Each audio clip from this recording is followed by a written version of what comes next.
I want to thank everybody for coming today. This is a historical occasion in that it's the first time people from Bethesda Naval Hospital who participated in the autopsy of President Kennedy have had an opportunity to talk with medical witnesses from Parkland Memorial Hospital in Dallas, where President Kennedy died. They will have an opportunity to compare notes. After this filming is finished, they will have a chance to talk some more. But it is gravely important because we have the chance to try to resolve some of the unanswered questions about these wounds and their appearance. And they will also have an opportunity, some of them for the first time, to observe copies of the autopsy photographs, which were never shown to them by the official commissions. And so they were never able to comment on whether or not the wounds looked as they do in these photographs and x-rays.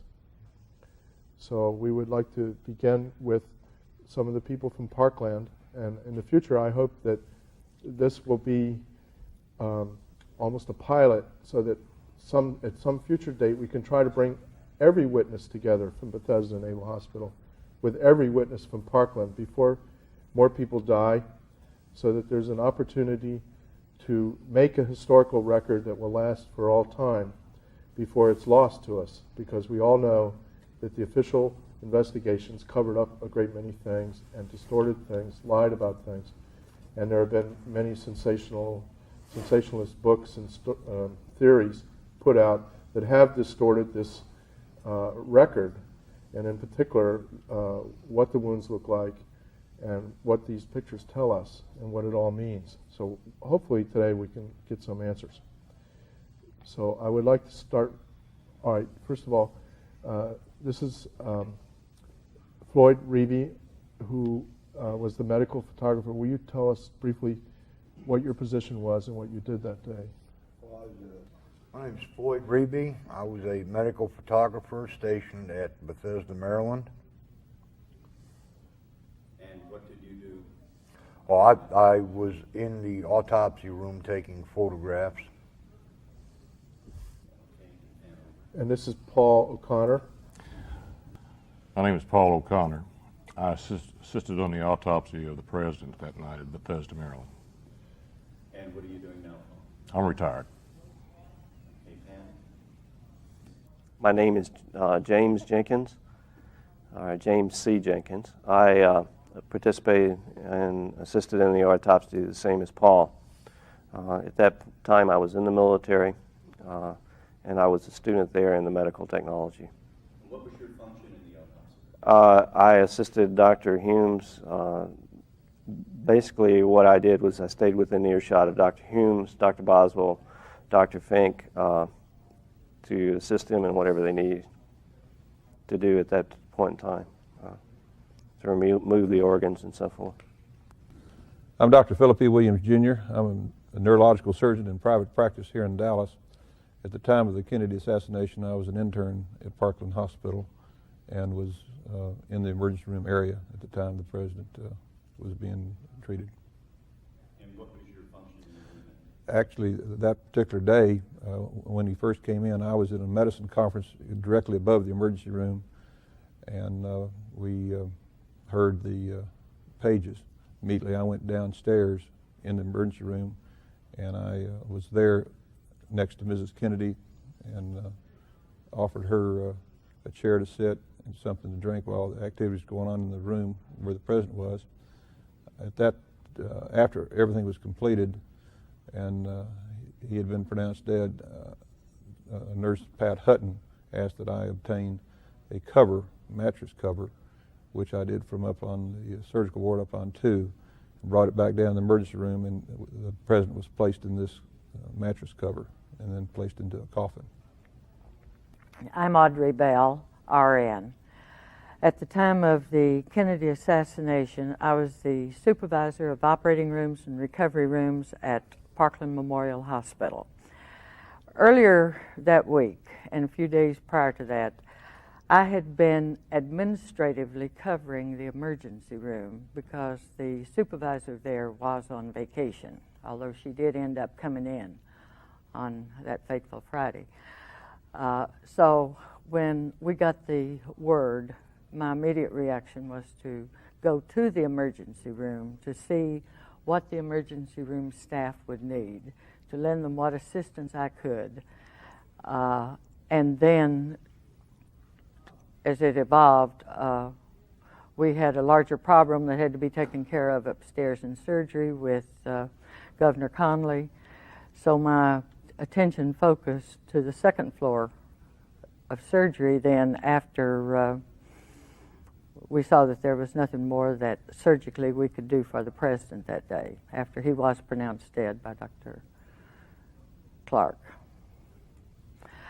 Right now I'm retired, enjoying it. My name is Dr. Robert McClelland, and at the time of the assassination, I was an assistant professor of surgery at Southwestern Medical School in Parkland.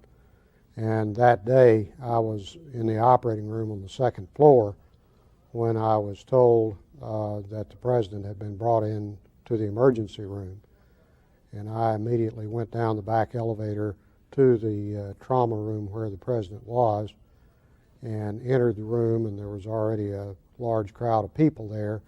And I immediately went to the head of the table where Dr. Perry and Dr. Baxter were beginning a tracheostomy, and they had already made the incision. I went to the head of the table, stood at the head of the table, and held a retractor while Dr. Perry completed the tracheostomy.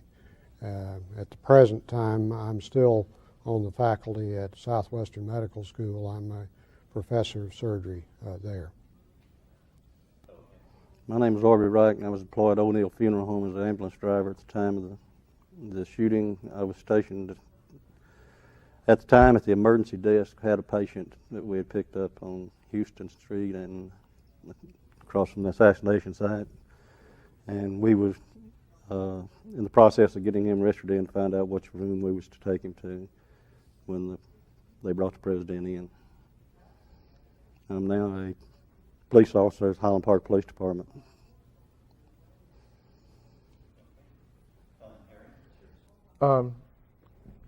Dr. McClelland, when you first saw the body, did you examine the throat wound?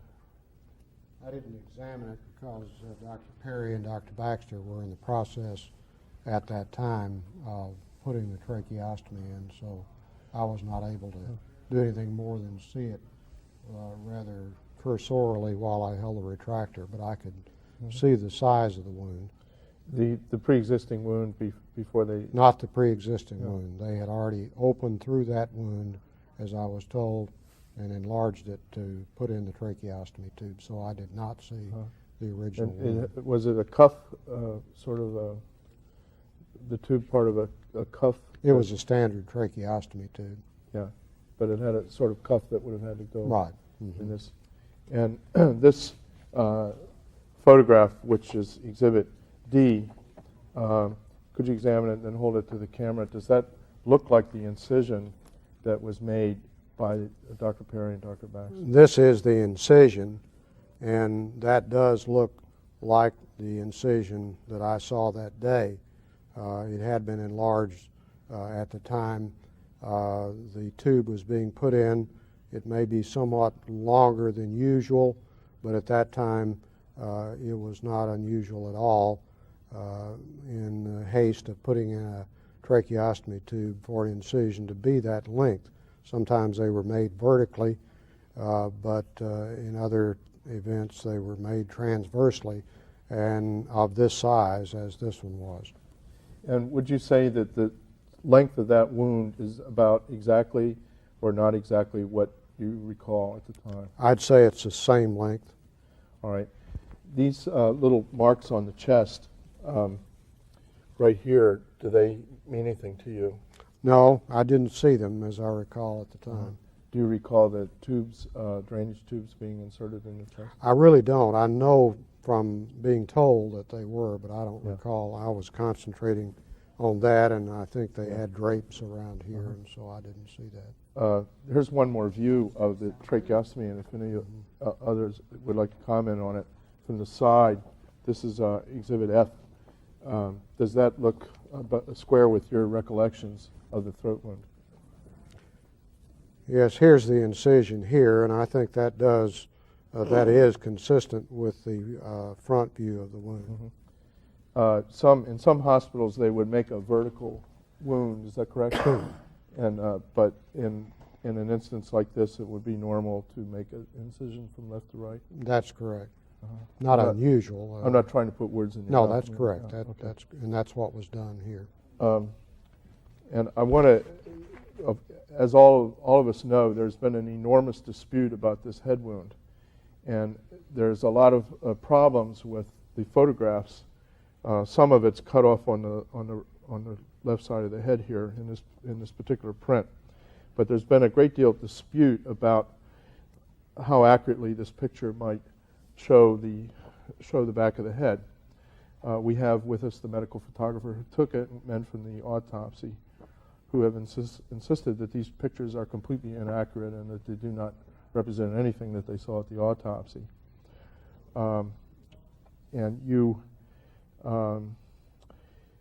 There have been suppositions that there might have been some flap of scalp that might have been pulled over part of the large defect. But first of all, if you could just mention what you remember of the large defect in the head, which has been typified as an exit wound. And I know you've been asked to do this 100 times, and you brought this drawing which shows it, which we'll show to the camera.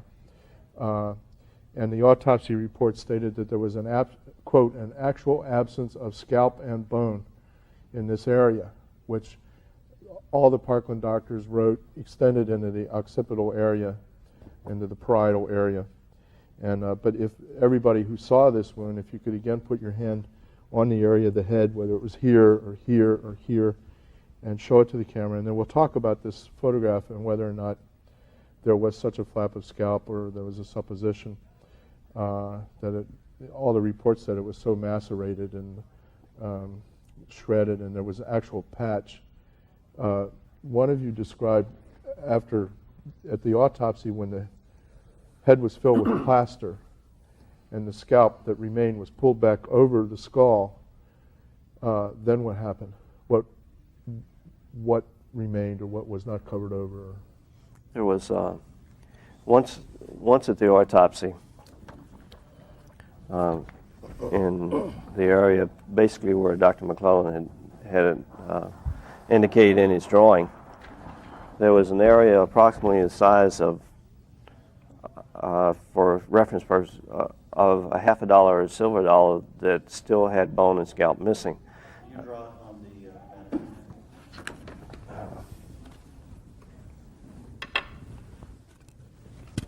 Okay, and would you restate that, please? Yes.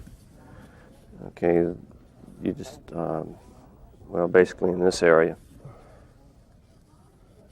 there was an area approximately this size, the entire wound encompassed, just in general, as well as I can remember, the area here. The large defect. Yeah. And can you pick this up? Okay, we'll enlarge this a little bit. This area, when the head came in, you say was opened up. Yes, the tissue was attached, and the scalp was attached to bone fragments, and in all of this area. There was a large fragment in this area that could be laid back and was attached.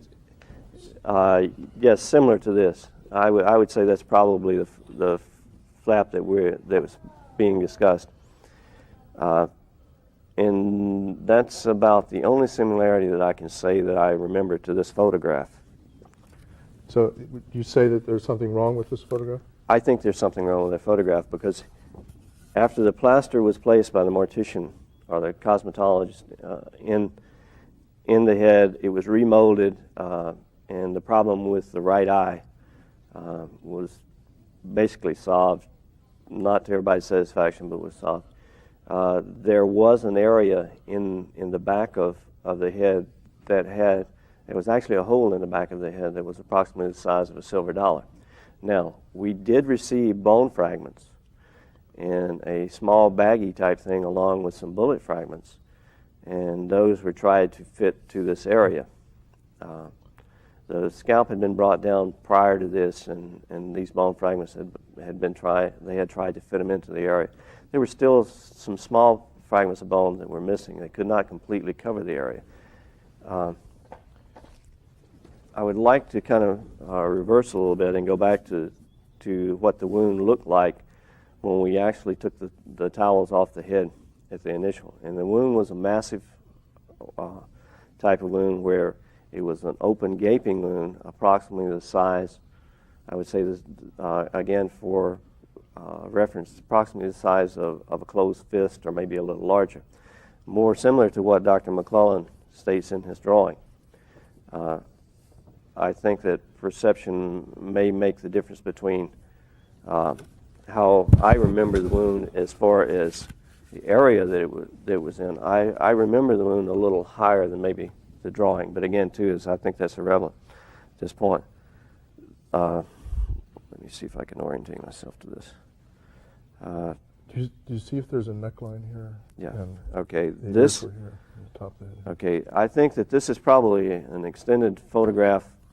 It looks like after the brain has been removed from the cavity. This is Exhibit H. Okay. I'm not sure, as I said, as to what time and when this was taken.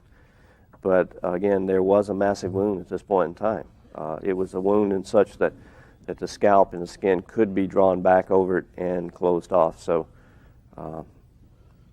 But not entirely. No, Was there enough not scalp to cover it entirely? there was enough scalp with bone fragments or skull fragments to cover it to a certain extent, but there was still approximately some areas missing.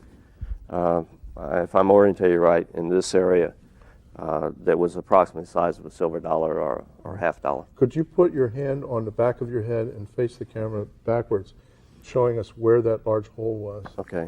Sorry. The whole wound extended basically, if I place the palm of my hand a little superior and anterior to the ear, encompass even the circle of the fingers.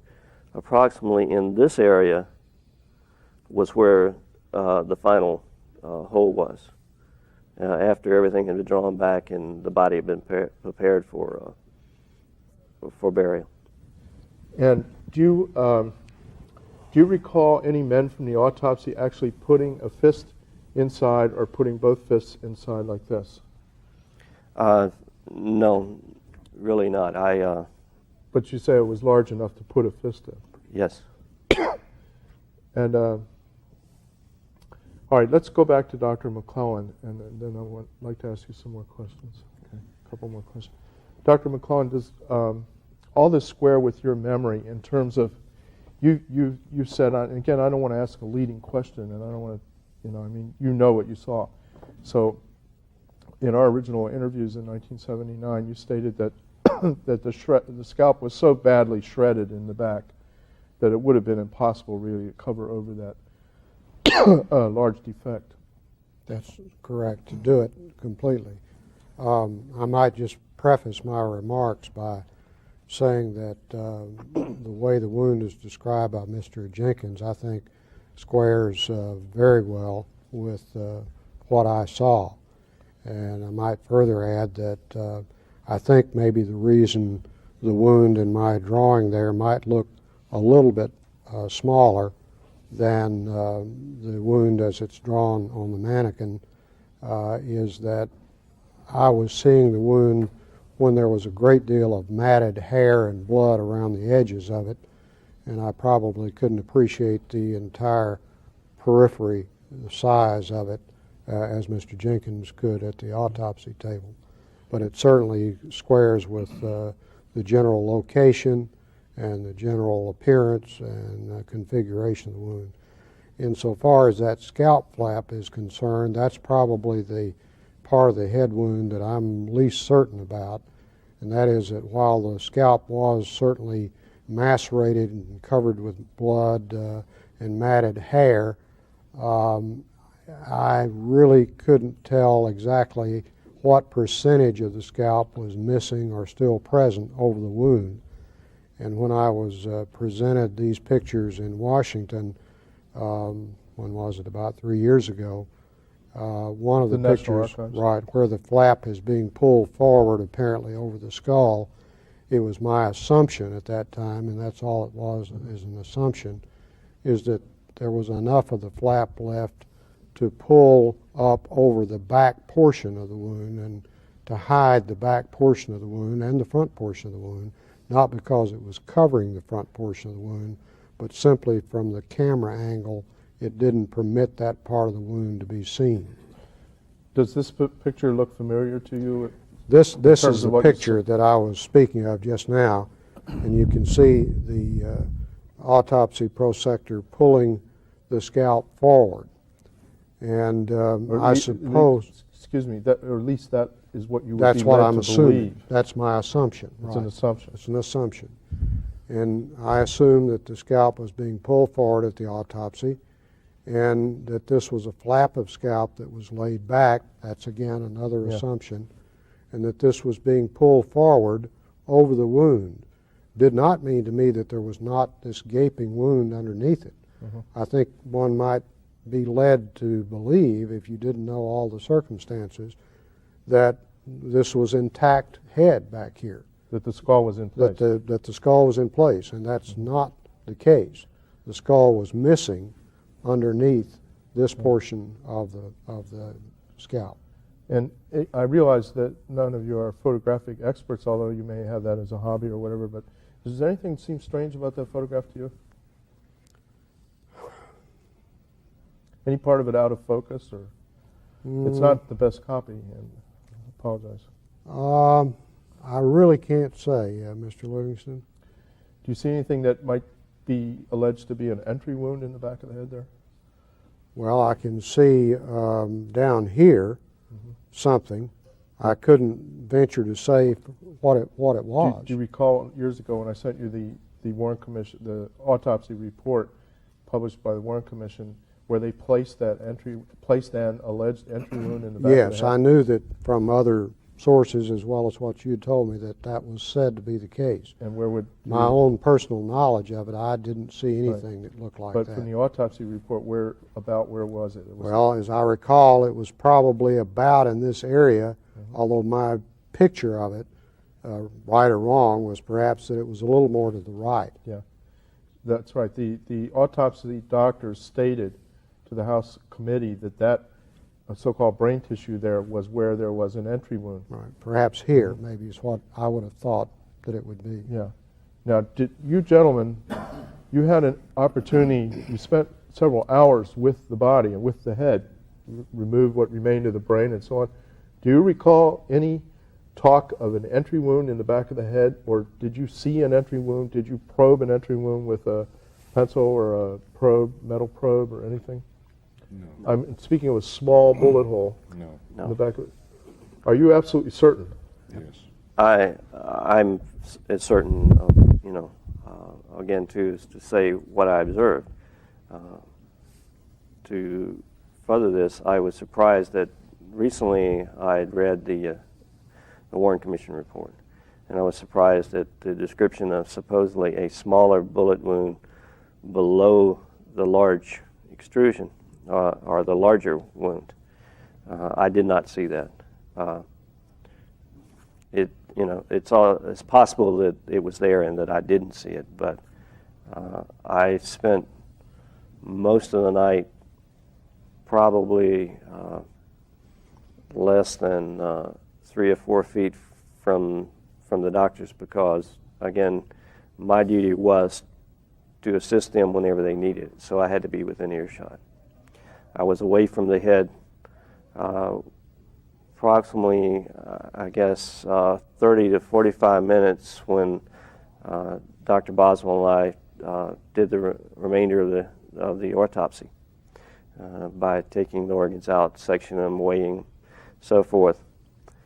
I remember, and I don't want to get too rapidly into this because I'm hoping that everything else will develop it, but I remember conversations and so forth when the brain was removed. In my mind, I remember what the brain looked like. In that aspect, I have some questions I'd like to ask Dr. Williams. All right. Did you participate in removing the brain? Participate in that I actually no, I was standing, it's kind of hard to describe.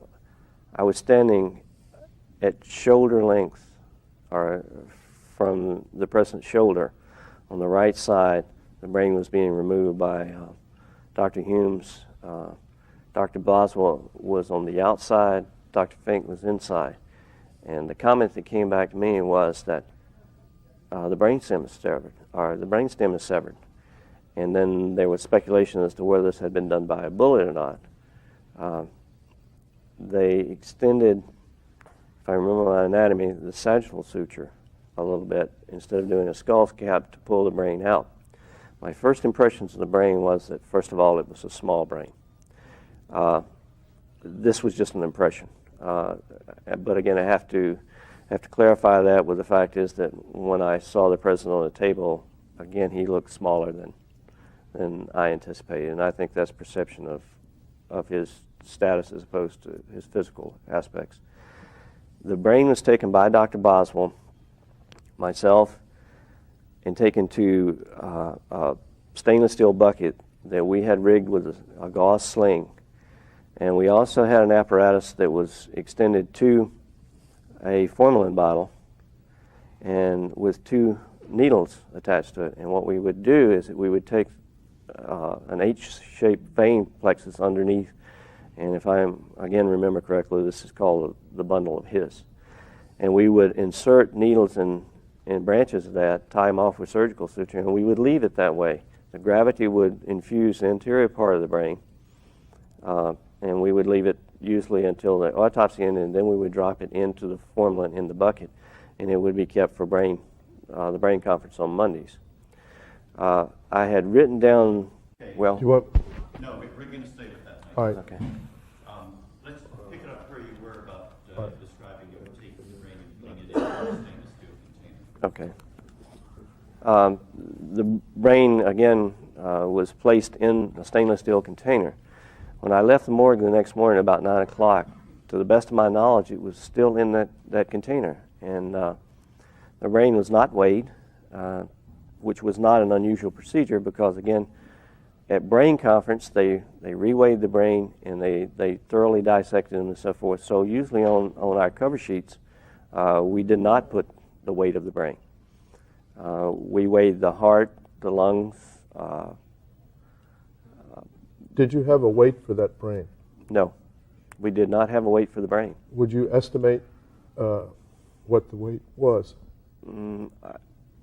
Really, I would say, well, I don't really, relate to grams or so forth. I think the brain was apparently a normal-sized brain. It had, and again, I went to ask Dr. Williams about some statements that were made that said that part of the cerebellum was hanging through the scalp wound.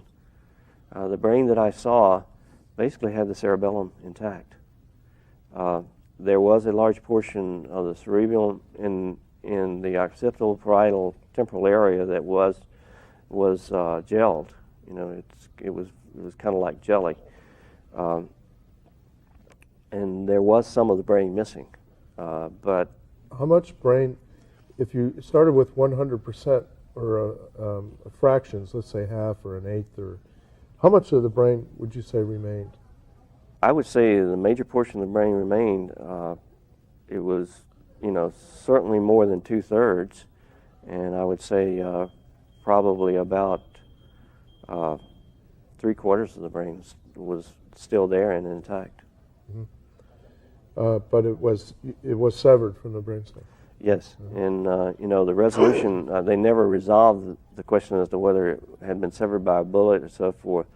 My observation when we turned the brain over to infuse it was that the vessels were retracted as if they had been cut at some previous time, and the brain stem itself had about a 2/3 incision and had been incised about 2/3 through. And the other third had basically been, pulled out. And to me, at that point, and again, Blasted out, perhaps? no, it really wasn't. It looked like a clean surgical incision. It looked as if it had been cut surgically. Do you have the idea that, would it be possible that this brain had been put into the head before you got the body? That would only be speculation. And But was it possible? well, again, we're talking in those terms. Anything is possible. I would have to assess probability as an unknown factor. Dr. McClelland or Dr. Williams, what is the average weight of the average person's brain, would you say? 1,300, maybe 1,600 grams. The autopsy report stated, supplemental autopsy report stated that the president's brain weighed 1,500 grams. Now, from the blast described by yourself in your reports in 1963 and all the other witnesses at Parkland who stated a good third, if I'm not mistaken, is that right, of the brain had been blasted out by the time you saw it. You saw a large hollow. That was one of my clear impressions, was that horrible-looking gaping wound that extended not only over the surface of the skull, but was a cavity down into the head. And as I stood there holding the retractor, I was looking all the time right down into it. I was no more than 18 inches away from the wound all the time, standing just above it. So I had a continuing impression of that gaping cavity throughout the entire time I was standing there, which was several, I guess, 10 to 15 minutes at least. And during that time, in the early part of that time, I had a kind of a peripheral impression early on that a portion of what appeared to me strongly to be the cerebellum fell backward through the wound onto not onto the table, but onto the scalp and the hair that was hanging back from the head. Whether it fell completely free and loose or not, I don't know, but it fell back out of the wound into my field of vision. Dr. McClelland, I'd like to, and Audrey, I'm sure you remember this also, but I regret that we don't have all the other doctors and nurses here, but every single doctor and nurse that wrote their report or testified to the Warren Commission stated that the cerebellum was lost or blasted out, and that was coming out of the head. This was later revised by some witnesses after seeing some of this alleged autopsy photographs and so on. But correct me if I'm wrong, didn't everyone say that the cerebellum was, as you have said, either damaged or missing? That was my strong impression. And yes, sir. As I've said, I did not see the wound, but I was told, and literally the way it was described, that the cerebellum was swinging in the breeze. Basically, it was hanging out. That's right. It was hanging out. I was also told, and again, this is purely hearsay, not what I saw, that Mrs. Kennedy, when she first came in, was holding a piece of the president's brain in her hand. Yeah. Now, how does this memory of the cerebellum, what they're describing with hanging out and swinging, how does this square with what all of you remember? To me, it's not congruent with what was seen. The other impression I had was that the damage to the brain was not, really did not match the damage to the skull or to the wound as we first saw it when we unwrapped the head. It was, again, and I made a statement once before. And it was purely a actually it was purely a first impression. The brain was a small brain, and for some reason, and I apologize to Ms. Bell, it came into my mind that it was a female brain. Now, I don't really know why that came about. Okay, I know I would definitely be in trouble, but again, too, is that I think my impression that I can solidly state is the fact is that the brain did seem to be small. Clarifying that with the fact is that my impression initially of the body was that that he was a much smaller man than I anticipated seeing. The brain that I saw and that I actually helped infuse was not damaged to the extent that you would have expected. There was a small portion of it missing in the appropriate area, but the rest of it seemed to be more traumatized. In other words, it seemed to be gelled. It was a very soft, brain tissue from what I've seen. As it's traumatized, it gets real soft and mushy and that type of thing. And of course, as death occurs, again, you would be able to answer that better than I. But I'm going to continue to ask a few questions, and then you can all question each other a little more. But Floyd, do you have any knowledge of how that brain looked? Well, from what I can remember, I didn't see much of it at all when we took the pictures of the back of the head when the president was in Did you take it. pictures before the brain was removed? Yes. Inside the head? Does this look familiar to you, this picture? That does, yes. Did you take this picture?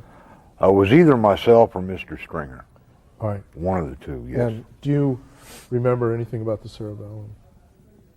No. Paul? What I remember of the wound was a little bit bigger than what Jim has put down there. I remember extending a little bit further. There's a red pen there. Okay. A little bit further, out like this.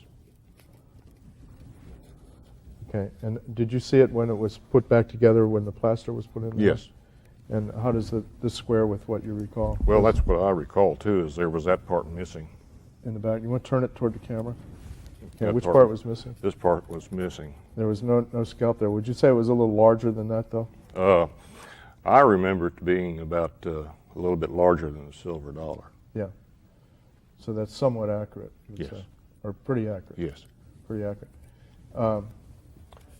Floyd, can I have this picture? Does this picture look familiar to you? You showed it to me a couple, 3 days ago. Yeah. I mean, did you take a picture of the back of the head? Yes, I did. Before the autopsy began? Yeah. And what did the head look like when you took the Well, picture of it? similar to the one down here, except the hair was not this one. Pick right this here. one? No. This one? Yeah. The one where the scalp is Right. reflected But back. the scalp was This is not age. reflected back when I took the first pictures. Yeah. It was not reflected back. No. So not the first what time. you have here is this similar, except for a lot of macerated scalp Right. on the head here. Yeah. Okay. What is this picture? What could it be? I mean, was it taken after the head was put back together? Was it? That's a possibility, or somebody's dreaming about it. I don't know what, but that's not what I saw. Is this what you saw? No. Is this? Do you think this picture is fake or I believe it is. I believe it's a paste up. composite picture? Yeah, composite type picture. As a photographer, do you know how do they make a composite? Well, first off, you have to have the pictures that you want to put together. Mm-hmm. Then you start etching them out, tape them together, glue them together, press them, rephotograph them, retouch the negatives, and then you can go ahead and reprint them again. All right. As long as you get all the irregularities out. Mm-hmm. The government claims that this picture demonstrates that the president was shot from behind, and when this was examined in 1967, there is an entry wound here. And Paul's pointed out that in some of the other photographs, such as Exhibit C, that it does not show in the colic area this wound here in the colic area, which in 1967 was discovered it was supposed to be an entry wound that the autopsy report placed near the head or near the hairline in the occipital protuberance. And then it had moved 4 inches up to the top. And Dr. Hims and Dr. Boswell, when they examined it before the House committee, said, Well, I have a little trouble with the fact that this has moved 4 inches from where we placed it in the autopsy report. Yet all of the witnesses, the other men from the autopsy, say there was no entry wound in the back of the head there. Now, Floyd, if is some part of this, which parts of this picture are in focus, and is any part of it out of focus? Yes, there is. It's strange because the part that is closest to the camera is in focus. The hand and working back on the arm where the focus decreases the further back you go. But then right down in here, if you look close enough, that's out of focus. The neck is in focus though. So in other words, the foreground and the background don't match. Well, they're in focus. Well, yeah, okay. The foreground and the background are in focus, but the prime the middle area the middle is ground. not. The middle ground is not in focus. Scientifically, is this possible? Not with a camera, no. So this is some I sort mean, of a, if this was going to be in focus and this is out of focus, everything away from that would be out of focus. do you folks have any comment to make about the wounds or your experience in this case? We have here an X-ray. Let me ask you, Dr. McClelland, I've got 100 questions all of a sudden. Dr. McClelland, this picture, is he coming back? I think he had to go take a phone call. Okay. He was beeped a minute ago. Okay. Dr. McClelland, you did okay this picture showing, you can show it to the camera. Yes, this one. Today, do you still feel that this does or does not square with your memory of? Yes, it does. As I said, perhaps larger? It may be somewhat larger than I've depicted it there, but I was not able to see, as well as the people at the autopsy, the full extent perhaps, but it's basically the same. Next question, this X-ray, how would you interpret that? I realize you're not a radiologist. No, I'm not a radiologist, but my impression of this is that this clearly shows a severe wound of the front part of the head, both from the front and from the side here. And that doesn't show any wound at all in the back, and it's just the opposite from what I saw and what I understand everybody else saw. The other thing is that my strong impression when I came into the room and first saw the president was that while his face was swollen and cyanotic, it was essentially intact. It's inconceivable to me that his face could be intact and not be greatly damaged if he had a wound in this area. So could you put your hand on your face where that defect, it would be a total defect in the bone? This right? defect would be here, just the opposite of where I saw it back here. And you made a comment to me in a private conversation after the Nova show to the effect of, I can't understand why this would be missing unless they were trying to cover something up. Does that square with, do you agree with that statement? Yes. Did you say that? Yes. Would the face, now here we have photographs. Did the doctor restate that statement? Would you want to ask me that question again? Why would those x-rays show such a total defect of bone in the front of the head like this, on the right? Well, I think that if he had this sort of injury to the bone, there would have been a great deal of damage to this portion of the face and the forehead. And I did not see that at all. He had no damage to his face except for some slight swelling and cyanosis. Is there any way that that bone could have fallen in and not show there on the x-ray? No. It looks completely blasted out to you? Right. All right, these photographs of the face, I'm going to ask all of you this, and I might state, and I'm not trying to ask a leading question, but every witness said that there was no damage to his face. It might have been a little swollen or whatever. But these photographs of the face, do they square with your memory, Audrey?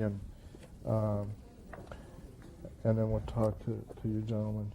Yes. The face was intact because I remember the scalp back over, and I believe it was Dr. Perry, or it could have been you, lifted it up to show me the hole when I came in. The face was intact because my first question is, where's the injury? Do you recall Dr. Buddy Giseki Buddy Gieseke, lifting up the head and shining a flashlight in the hole in the back? he could have been done it. He was in the room. Yes. But I don't recall that. But there wasn't the facial injury. So do these photographs showing the face, do they square with your memory? Excuse me. Yes, yes. You would say that there was no damage to any part of the face or any side outside of the temple or hairline or anywhere in here, there's no damage?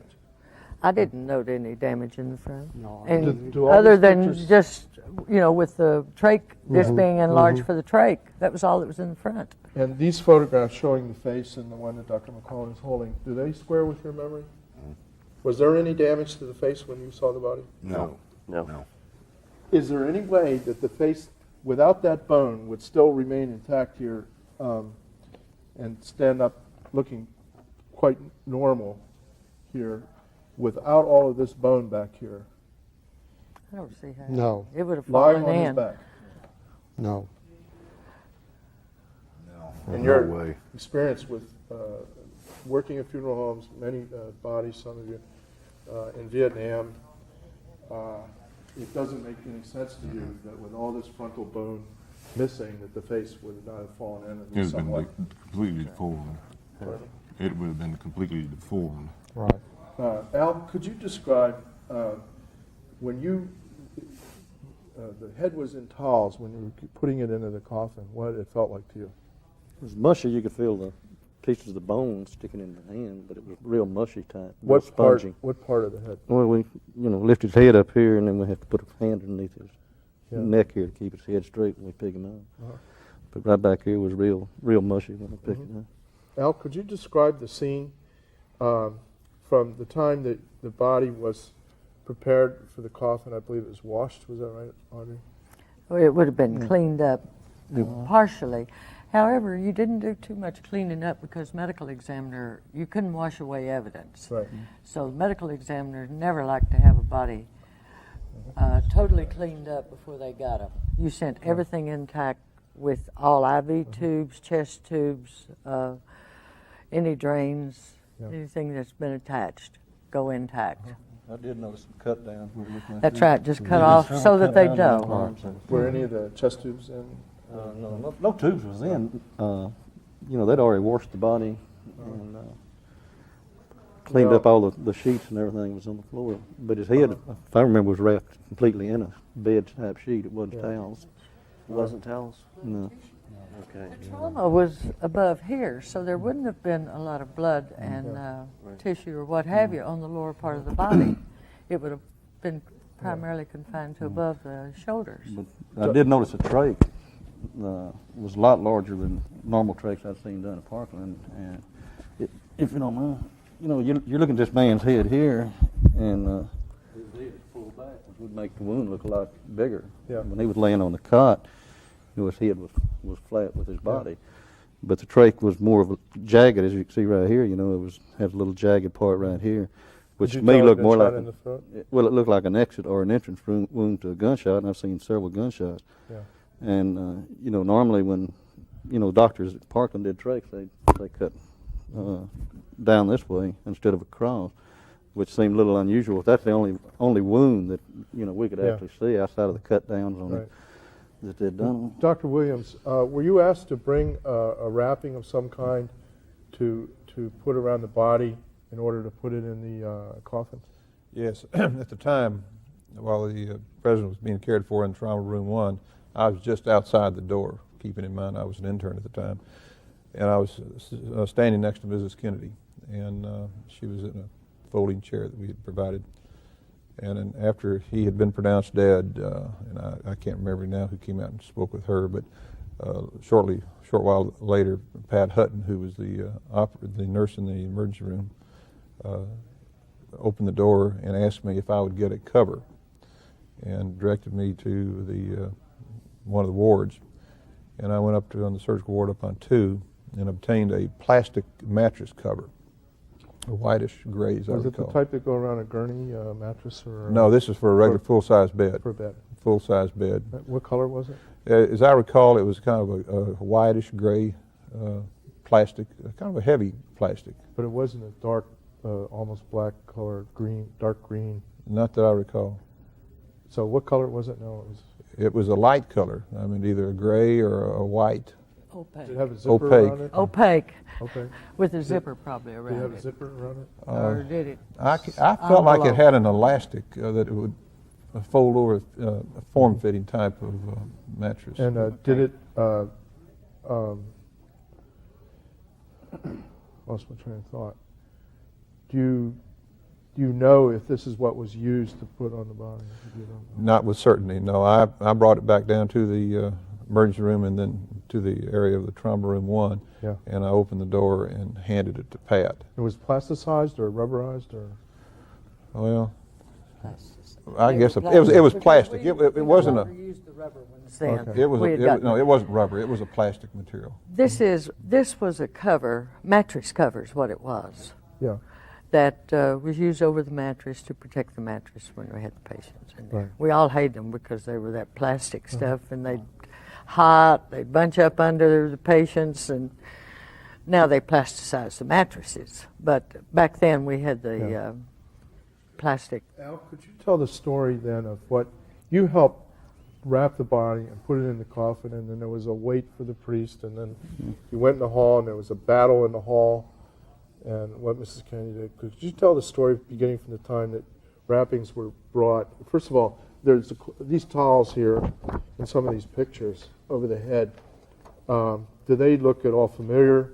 Were they from Bethesda Hospital, or do you think they were wrapped around the head at Parkland?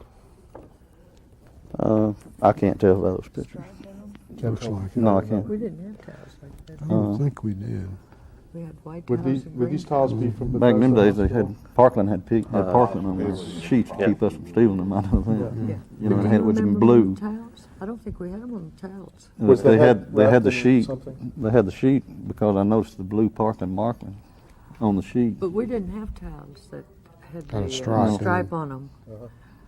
We had green towels in the operating room, and just plain white towels, primarily down in the emergency room. That's my recollection. Yeah. We used green towels in the OR because we were in the process of switching over. We were beginning to do more telecasting and making film in the OR, so we'd gone to green linens, and that's the only place in the house. And there was a that green had towel by Miss Kennedy where they had give her Jim, to do you wash the blood remember off of her and everything. how the head was wrapped when it came in? Yes, that was one of the reasons that I wanted to talk to Ms. Bell or someone. When it came into the morgue, now understanding that the body was apparently removed from the casket in an interim or an entranceway where the body boxes were. It came into the morgue, and the first time I saw it, it was on a gurney, and it was wrapped in sheets, and I'm not sure that it wasn't wrapped in something similar to a body bag, but again, I can't really definitely say that it was or wasn't. The body itself was wrapped in, I think, a couple of layers of sheets. The head was wrapped in a sheet, but underneath the sheet, it was wrapped in several bath-sized towels, but underneath those in the wound area were towels similar, a couple of towels similar to these. And that is something that Would you typify those as something you'd find in a military hospital? that was my impression. Let me ask you a question. Are you familiar with the term laps? Laps? You know the muslin squares that we Yeah, use? right. Were they laps? No, they were towels. They were And- definitely towels. Yeah, they were towels in this design. They were basically a very pale green towel with a dark green center. And That was not a Parkland towel. yeah, and the other thing was that, and You're, again, you're absolutely certain that what he's describing was not. We did not have green towels with a light stripe in them. Also, this towel has caduceus with the U.S. Military. But we don't know that the head was wrapped in these towels. No, I don't. No, the head was not wrapped in the towels that are displayed there for the simple reason that there's not enough blood on it. There was a tremendous amount of blood on We on had the green sheet. towels in surgery, and they were the, Darker green, somewhat darker. yeah. But that- you would have not sent those with the body that would have been changed, right? No, and they had the white ones elsewhere. But also, were they towels, or were they, come on, what do we call them? They were barber-type towels. They were what? They were the small barber towels, and I think in the military we call them a shaving towel. Okay. It was not Okay, because tufted there or are a different bath towel. types, and that is the type that is used in the emergency room and OR for towels. We had not, again, like I said, now it also was wrapped in a bath type towel. There were 2 bath type towels, if I remember correctly, and then a couple of these were underneath. We put all of the linen. We didn't have that kind of linens even down in the emergency room, and I Mm-hmm. don't think that they would have sent Al, out. maybe This you is a could, terry cloth type. Yeah, you're saying. that's the larger towels. Right, and we have no terry cloth. All right, I All the guess they towels call I saw down there were a smooth type towel, you know, not like your normal bath towel. what color? White? Well, they had a room directly across, well, not directly, but a room where we more or less had our stretcher in. It had different types of towels, sheets, and different types of linen in there. And I know that when they give Miss Kennedy a washcloth and a towel to wash the blood off of hers, that it was a greenish color. Well, I just, And at any point, I encourage all of you to question all one right, another if you have excuse me. questions. Let, It would have been some of the nurses in the emergency room, yeah. because But- I was but already did upset. Pat Hutton I help? think she did help prepare. She denied it last night. We had a nurse in there all She the say time. she denied it. Oh, yeah, you said had that, 2 or 3 nurses she in didn't there for a remember while, and that or- her public statement But was the there- statement. I think Yeah. Pat She- helped that she prepare the didn't body. feel like No, that we're she getting should ready to get put them in the involved. casket. Okay, we're ready to start. So if you will ask, Beg pardon? Bronze color. do you please ask the questions about the towels and the wrappings and the sheets. Initially, when I talked to Mr. Livingstone about this, one of the questions I had was, who could I contact that had prepared the body?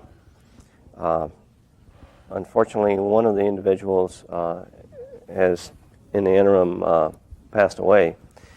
And then the other, I talked to Ms. Hutton, I guess probably several weeks ago, and discussed it with her. And again, there was no definitive answer as to whether she actually helped prepare it and so forth. And I was hoping that Ms. Bell would be able to clarify the things for me, because as I started going back over this, and I hadn't done this, I hadn't really reviewed it in my mind for several years, I remembered that as the body came into the morgue, it was taken from the gurney, put on the table, and the towel, not the towels, but the sheets were removed, and we were told not to remove the towels that were wrapping the head. I do remember a couple of people peeking under the towels. And one of the things, I remember that there was a clothes hamper or a laundry hamper type thing that was sitting back behind me. And I remember the towels initially being removed by Dr. Boswell and Dr. Humes, and were actually thrown up against the wall in the little corner. And then Dr. Stover, at a later time in the night, asked that they be put into a bag, along with the sheets and so forth. And they were put into primarily a garbage, what we would consider a garbage type bag. The question that I had basically at that time that I kind of lost grasp of later on that came back to me was, why would this type of towel be involved in the wrapping of the head? And I just kind of, again, started thinking, and I tried to remember if in essence it did have something like the caduceus that was here, even though I don't think these are the type of towels.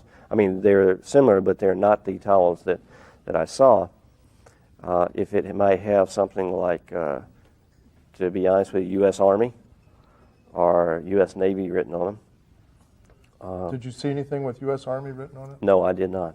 I don't remember seeing it. I do remember the description of the towels, and the towels were similar to what we had termed as a shaving towel. Can I interrupt you for a second? Sure. Did you hear, before the body actually came into the Bethesda, the loading dock and the morgue, did you hear that it was coming from Walter Reed Hospital from anybody? No, Paul would be more involved in that than I was. Paul was involved in unloading the body from the coffin, bringing the body, placing it on the gurney and bringing it into the morgue. I was not involved in that. As a matter of fact, all I saw is that it came through the door, the large double doors into the atrium type was open, and I did see a casket come in. Now, I would like to state at this time, there was a ornate casket, maybe rosewood, that was already present in the lab at the time of the arrival. It had been brought in earlier. It had been placed there. I had asked. I was told that it was an Air Force major that was to be buried at Arlington the next day. Now, exceptions. In the military, everything is done by numbers and by the book. I was told it was not necessary to log it into the log, the morgue log, which was an extremely unusual circumstance. I didn't question it again. I'm an enlisted military individual and relatively young at the time, so I didn't really question that. It seemed strange and out of place, but I did not question it. Again, once the body was prepared, the casket was brought into the morgue and the body was placed in that. It was a very ornate, expensive-looking Wooden casket. Wooden. Definitely was wood with brass accessories, handles, hinges, script, that type of thing. And as far, again, like I said, as to how the body first came into the morgue, how it ultimately left the morgue, Paul would be a little bit more familiar with that than I would, and I would have to defer those questions to him.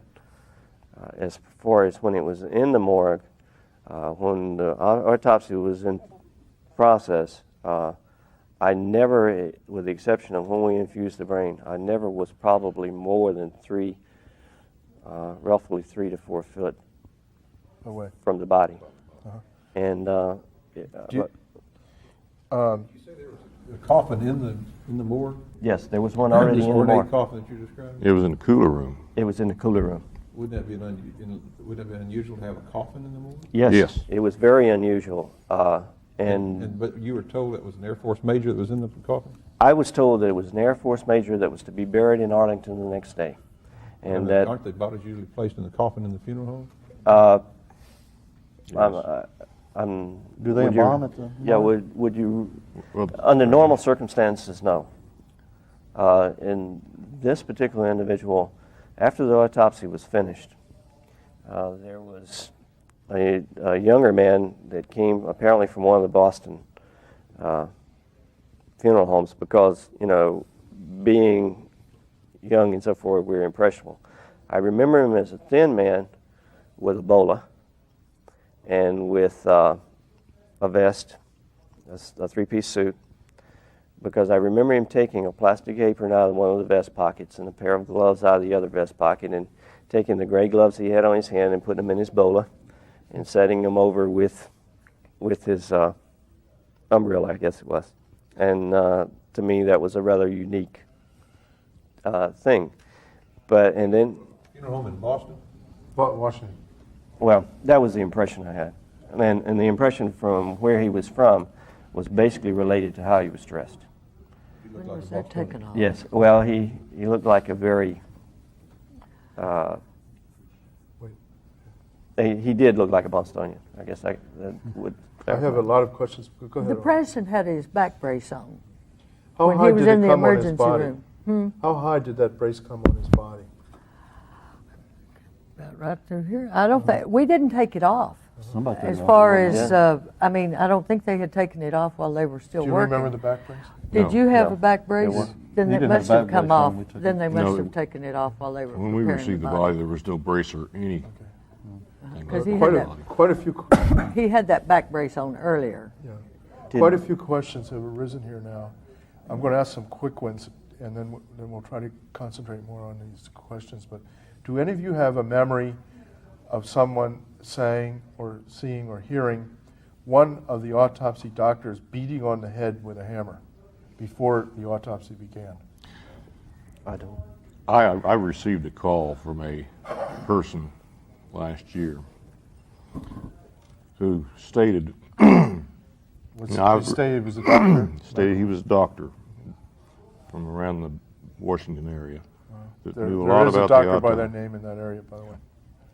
and that the body was diverted to the emergency room, which is on the other side of the hospital from the morgue, Yeah.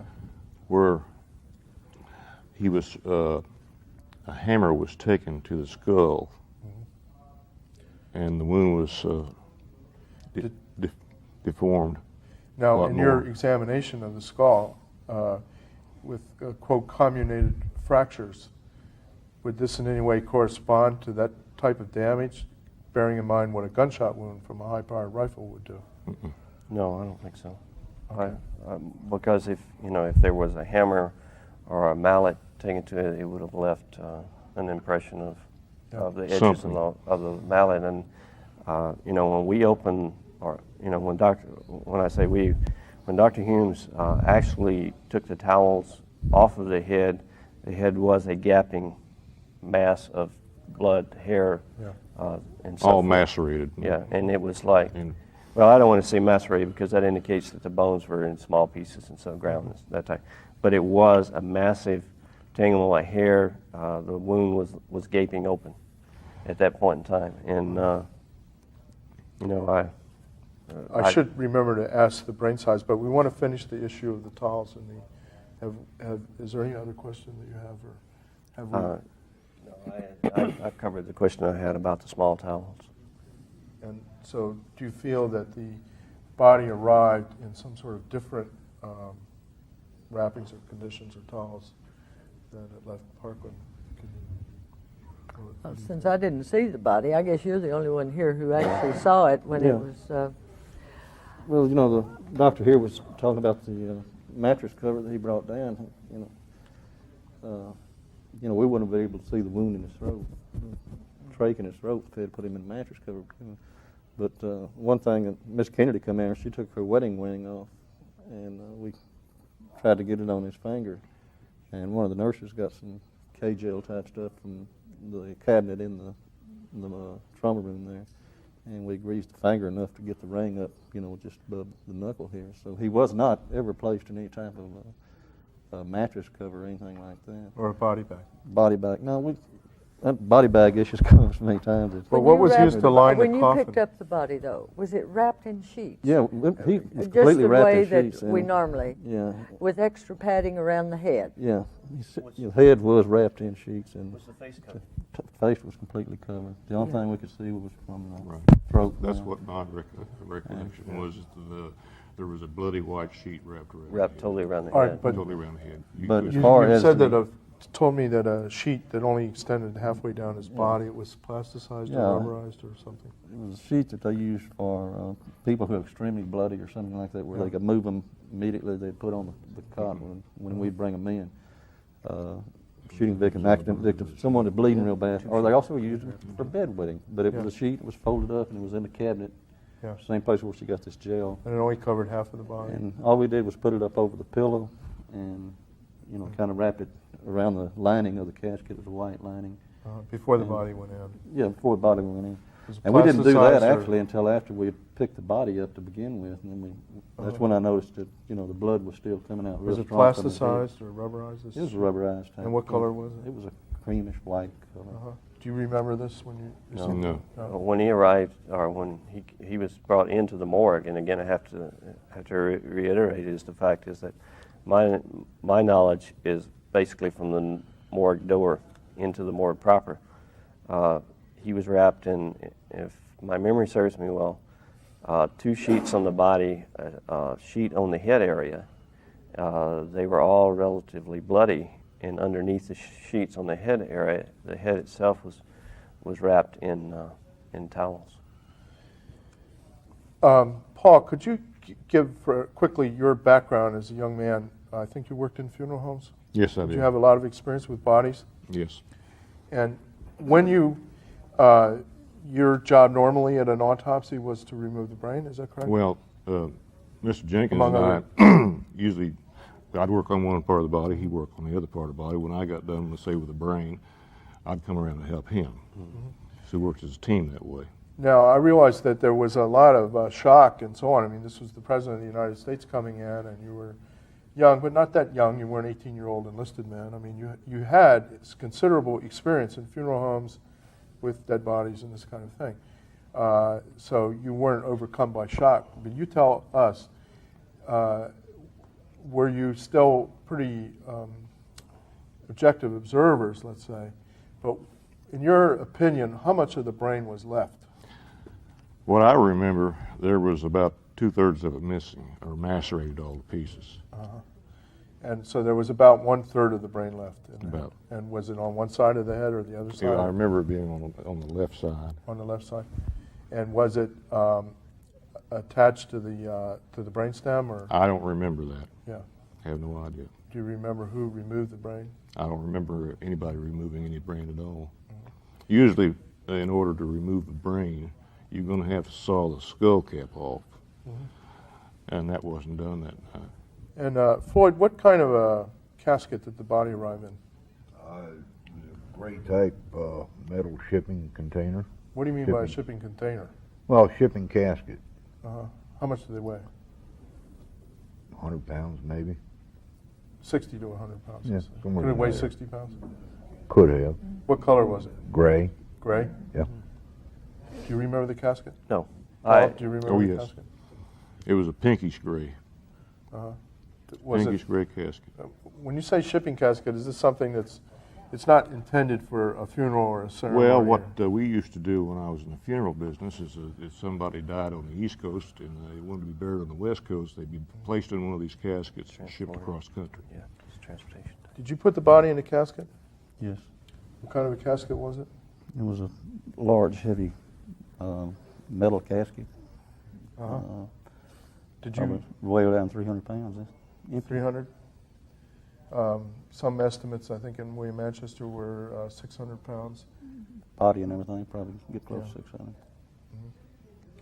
And it was bronze? Yeah. And would you do you know what a shipping casket looks like? Oh, yeah. I worked at a funeral home. Yeah. We shipped a lot of bodies. You're a out. retired police, or you are a police officer. You are a retired police officer. That's right. So you feel confident that the body arrived in a shipping casket, which is entirely different from a ceremonial casket intended for funerals. Yes. This was a ceremonial casket he went out in. Yeah. She walked, I mean, I was right there. They walked out the door. She walked right behind her with her hand on top of it. Right. Could you describe the whole scene from the time you helped put the body in the casket? Right. I had the head portion, and Dennis McGuire, my writer, had the bottom portion, and his hand would go here, mine would go just above here, and we'd pick him up straight, turn around, put him in the casket. We closed the lid, we sealed it, and then the priest blessed the casket and holy water and everything. Then he put a crucifix, had a Were crucifix you on waiting it. before you put him in the coffin and sealed it? Had you been waiting for the priest? Oh yeah, he had not had his last rites. No. That was You waited what? How long? probably 30, 40 minutes. Is that right? That's about right. I remember now that the. Did anybody there else was come something. in the room, and were you all in the room the whole time, or one of the nurses or somebody? Could anybody have come in and tampered with the body at that time? I would I say was no. there during the last rites. And was Mrs. Kennedy in that room, would you say, throughout the time Yes, Yeah. that you were waiting for the priest? Mm-hmm. yes. So nobody could have come in and done anything, No. or put the body in a No. shipping No way. casket and taken him through the tunnel out of the hospital? No, there's too many people around there. Yeah. No, I'm sure this probably been discussed elsewhere, but I recall vividly the casket being brought out of trauma room 1, and Earl Rose said, tried to push it back in. He said, "You can't take this body. It needs an autopsy under state law or something like that." And he was just surrounded by a bunch of Secret Service and FBI who didn't know each other, and he was slammed up against the wall, and that casket went right out the door. So you put the lid on the coffin, and then would you tell what happened all the way to the airport? Well, you know, from the beginning, like the doctor says, we started out of the trauma room with it, and anyway, someone says, "No, you're not taking it. You know, you're not taking this out," and they pushed us back in, and Secret Service said, "Let's go."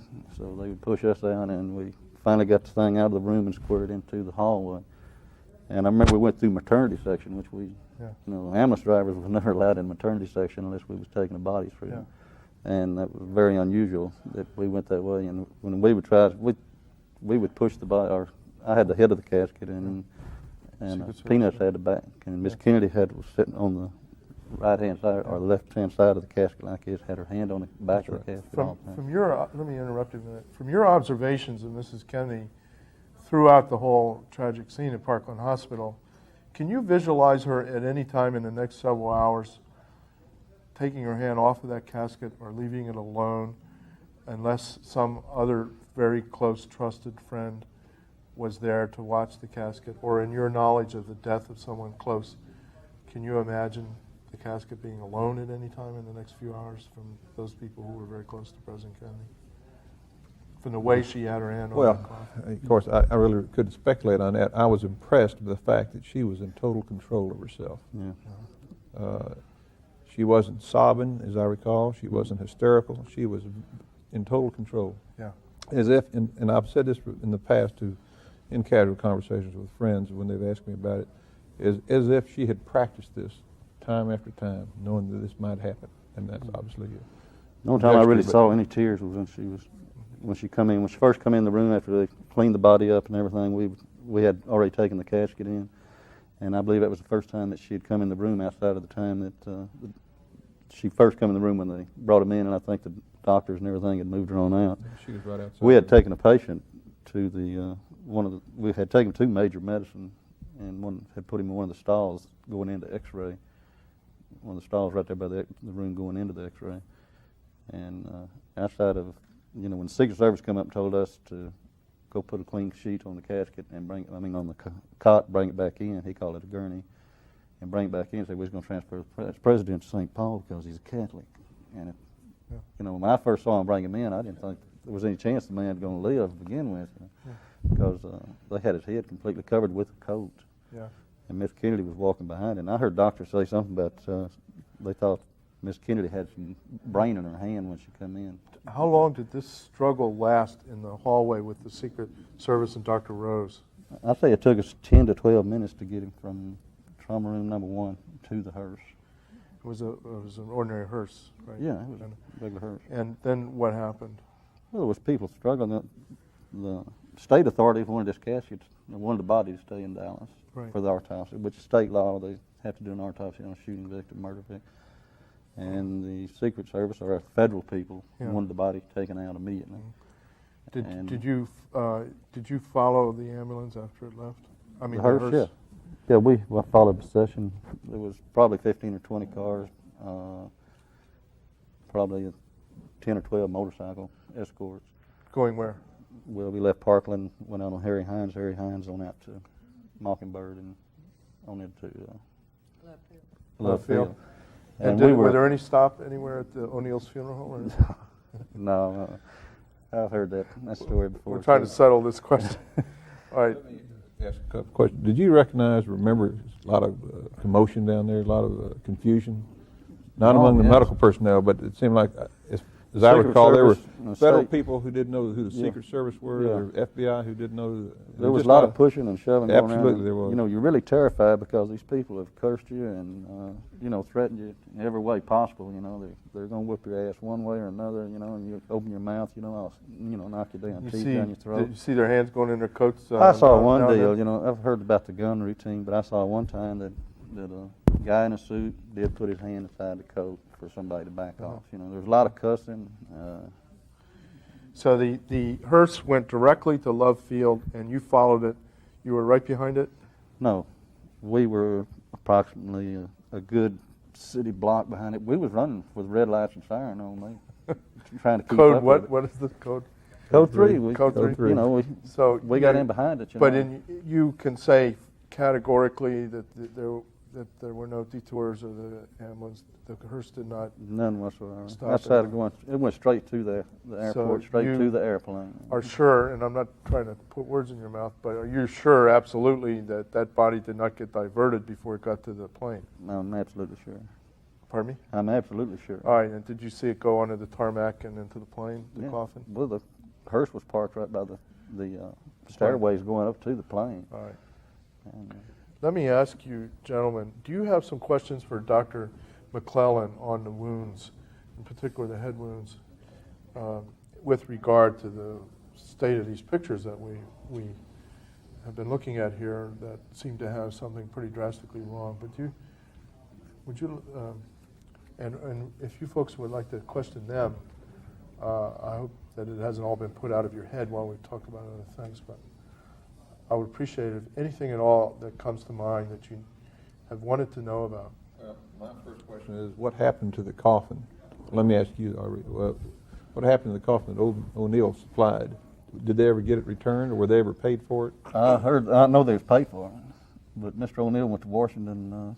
I know I took him out to the airport twice, and I know somebody else took him out one time before, where he was going up and try. He wanted the casket back more than he wanted the money, because he figured he could make a few bucks off that casket, and he wanted that casket back real bad. Did he ever get it back? Not while I was working there. I left in 1964. Dr. McClelland, you must have some question about this autopsy. Unfortunately, we don't have the doctors. There's only 5 people in my experience, and as you know, I've been investigating this for a long time. There's only 5 people that will not talk to anybody about this and never have. One of them is here, and we know who that is, and I respect him. But we have a problem with the 4 autopsy doctors who absolutely refuse all these years to talk to anybody. And of course, we know beyond any question that certain critical matters were not only lied about or fudged in the autopsy report, I should say fudged, but lied about. Specifically, we know that at the autopsy, nobody there knew that the president had been shot in the throat. Nobody there knew that. Is that right? Okay. All they saw was this incision, which we've seen in the photographs. So then we get an autopsy report that states that this is an exit wound from a bullet. Well, we also know what an exit wound looks like and what the edges of an exit wound look like. Would you in any way say that this photograph shows the edges of an exit wound? Not on the high-powered bullet. No. This is Exhibit D. What struck me about that wound in his throat was it was actually a lot bigger than a normal tracheostomy. And that's what I remember about it.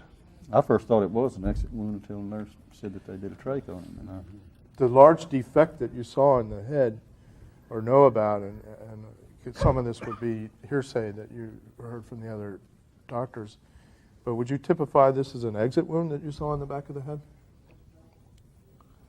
It's what it looked like to me. Yeah, that's what it looked like to me. And what I'm basing my judgment on is that the summer before I went to Bethesda, I was again in the military, and I was stationed at a dispensary in Cecil Field, Florida. I had the duty one night, and we were called to the gate saying that one of our sailors had been shot. Well, we went to the gate. There was an individual in the back seat of the car that was dressed all in white. I went to pull him out of the car, and my left hand actually went inside the skull cavity. He had wounds not identical to, but similar to what I've seen here, or when I saw it at Bethesda. We later found that this was not an individual from the military, that it was actually an apprentice butcher that had been rustling his brother-in-law's cows, butchering them, and he and a friend had been selling them. His brother-in-law had actually shot him through the right front window of the pickup truck. or the truck that they were using to transport the meat. And and of course, before he got to Maine side, which is the Maine Air Force Base Hospital there, he was dead. Again, the wounds that I observed there were similar to the wounds that I observed here.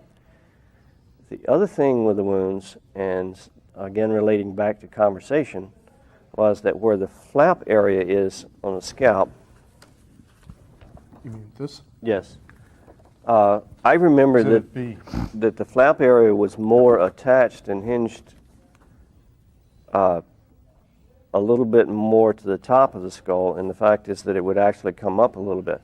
So now, you're saying that this photograph is inaccurate with regard to that? Well, I'm not really sure, because I'm not orientating real well on this. But there was a discussion in the autopsy about some graying areas on the bone anterior in front of this flap, where the wound actually looked like it started. Now, when I say started, the areas like Paul had drawn, those areas were still fragmented. The skull was still broken up at that point in time, but most of the damage the noticeable damage was anterior or toward the back of the skull at that time. I remember Dr. Fink making a statement, could this possibly be from a bullet? And, it was examined as such, things of that nature. And, again, I'd like to say, praise, when the official report of the autopsy came out, I was stunned. Were you sent to Vietnam at any time? I'm not allowed to answer that. Were you, either of you sent to Vietnam? Yes, I was. Yeah. How many times were you sent to Vietnam? Just once. Were you at any time in either in an area where you could have got killed, or? I was in combat and got wounded. But you were trained as a medical technician. Combat medical technician. Yeah. Mm-hmm. And how many times were you in Vietnam for? 3 times. Did you think there was anything peculiar about your trips to Vietnam? Well, the only thing I thought peculiar is a lot of people weren't being sent over. They could have been. Why me? I could have I felt mean, the same way. one time I could go along with that. Did you gentlemen think that there was anything funny about this autopsy at the time you were in the autopsy? I really didn't relate anything that was going on to being out of the usual. It was the conclusion and the conversations that I remember. God.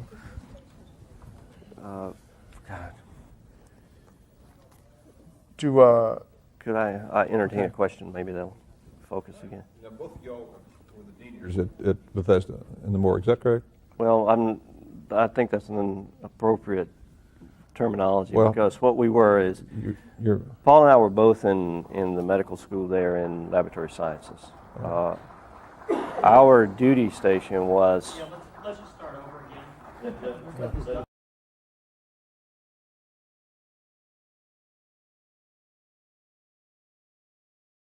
Let's just start over again. And that wasn't for y'all in medical school. Okay, Paul and I were students in the medical school there in laboratory sciences. The way that we came by the assignment was basically because we stood duty every 4th night in pairs. Our duty was to do autopsies, and Paul and I weren't normally paired together.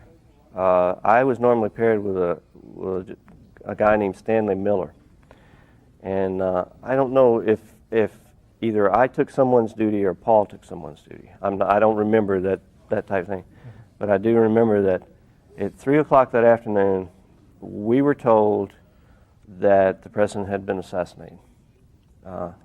We were told to report. They dismissed classes. We were told to report to the morgue.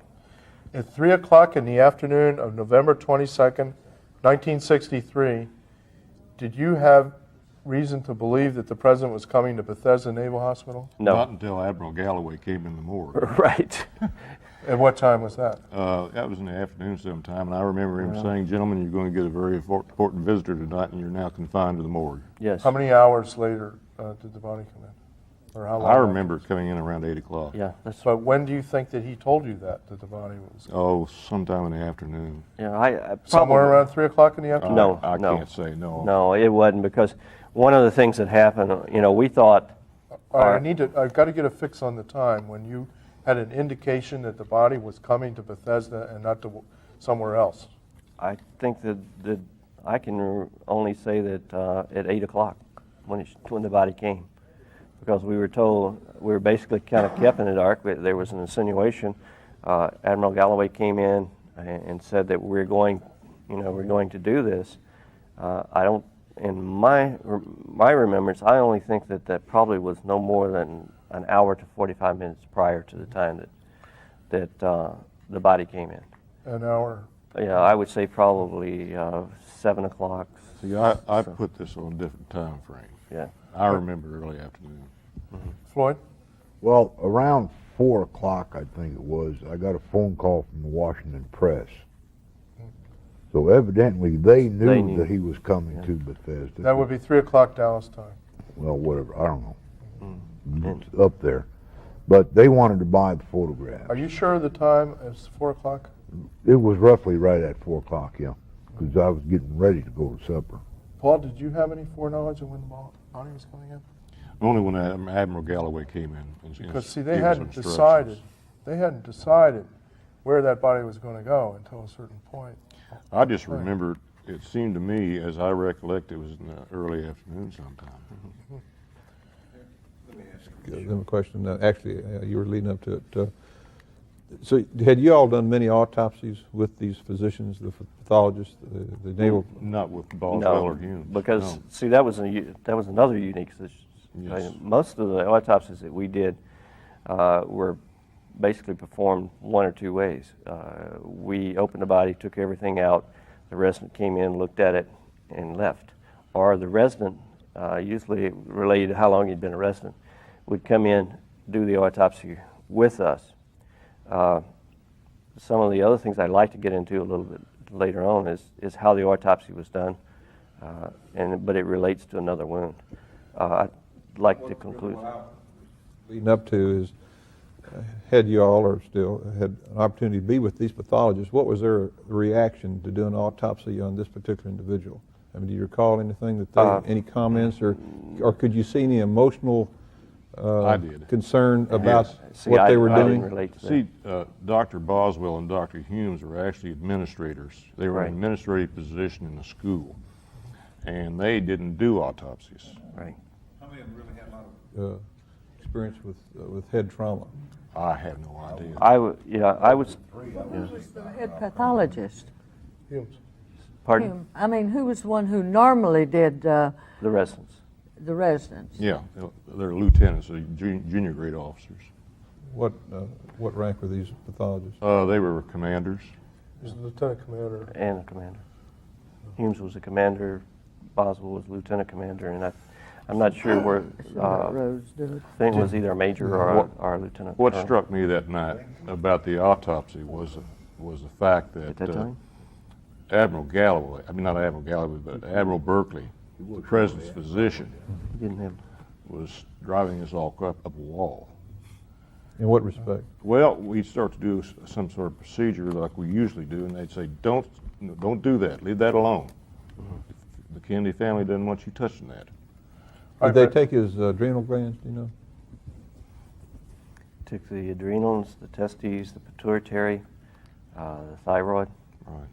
All right, then, so if they took the thyroid, then they did explore this, but at no time did they say that this was a wound? Dr. Boswell, the manner that we did the post was that we would we would open up the cavity, we would tie off the subclavians, the renals, and so forth, and then we would extract en masse by severing the trach at the highest point that we could actually reach.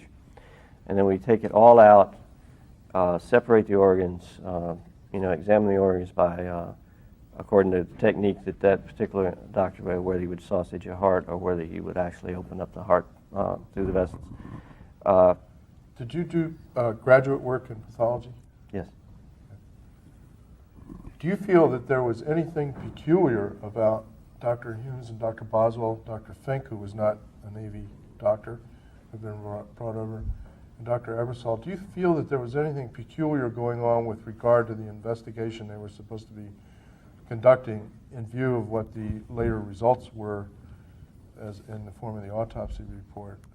And so on? Again, I have to relate back to the conversations.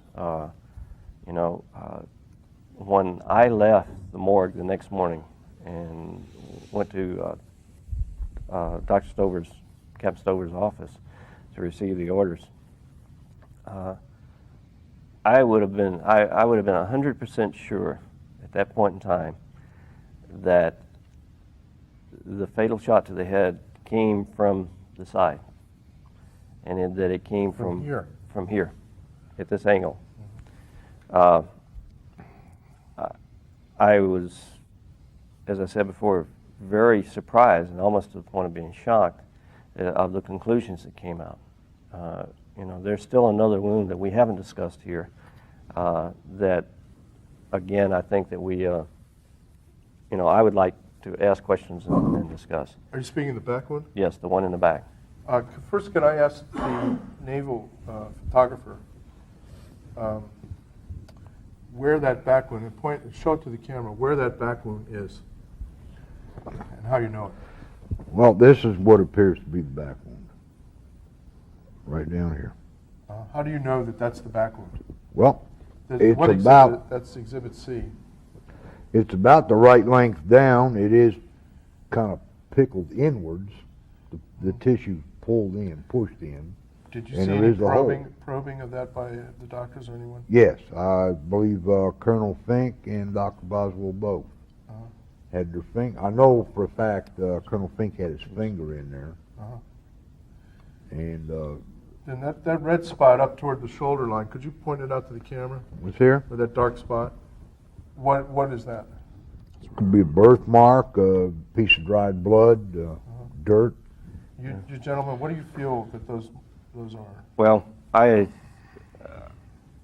fairly certain. I don't really agree with him in the fact is that this, to me, was approximately in the area where the wound was. And relating to that... could he have had two shots in the back? Not that I'm aware of. I think that, and the reason I say this is because it was almost at the edge of the scapula on the median line. I remember it being just a little bit right of C7. Yeah, maybe so. And I relate to it because as we had the organs out on the right middle lobe, on the middle lobe of the right lung, there was a small area that was bruised. I remember seeing Dr. Humes probe that wound with his finger. And again, too, I relate back to these things probably because of impressions. And I thought, well, his hands are extremely large to be doing something like that. They were trying to force an entry into the pleural cavity, and there was none. And you could actually see behind the pleura ridges as they probed into that area. And those ridges were going down. And as Paul says, they were probably down about the area of the middle lobe of the lung. There was never an entrance established into the pleural cavity. It was probed both with his finger and with the metal probe.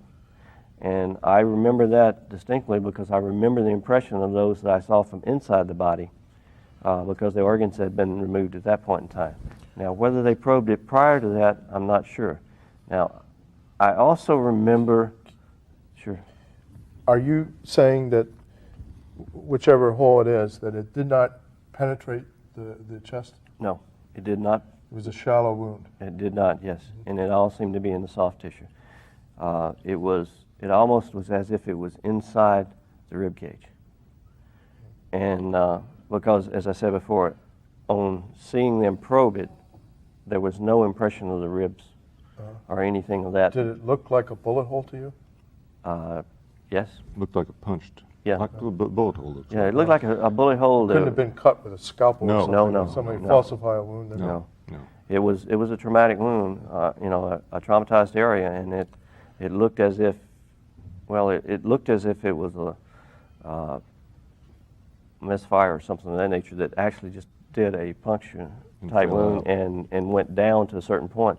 And you know, when I first started hearing about the back wound and the bullet on the stretcher and things of that nature, I assumed that was the bullet that they had found. And my assumption was, when I first saw that wound, that this was a through-and-through wound. I'd like to point out that the It's really clothing, too low. both the coat and the jacket, the shirt, show bullet holes that are 6 inches below the shoulder line. This spot here is only an inch or so below the shoulder line. Can I interject something here? Let me finish this. I want to ask you, and then you can ask. Then what is this apparent deep hole way down here that's quite clearly 6 inches down on the back? See? What could this be in your medical opinion? Do you see this impression right here? What happens to the body when the blood settles? I agree. Could be a scar of some kind. That's my impression. It looks like there's some Right. marks here. Well, those And are whether- sheet marks from the Right, sheets. whether that's a hole or whether it's just a deep part of a scar, I don't think Yeah. you can say. If he had the back brace on, it could well have been. Impressions from Uh, that. Shown He earlier. did have the back brace when So he came that in the may well emergency be. room. In fact, when he was in the Yeah. emergency It's not a room, hole he had a necessarily. back brace No, on. to me, it seems to be a scar also. But I do remember that this was, the scapula comes across in this area, and it was right basically in the medial line, even with, or a little bit low the top of the scapula. And it, you know, as I said, when it was probed inside the scapula and inside the rib cage. But you're convinced it simply did not go anywhere. It did not. No, because Could it have come out the throat? no, I don't think so, because That's what I thought, That what? that it came out the throat. yeah. Associate that.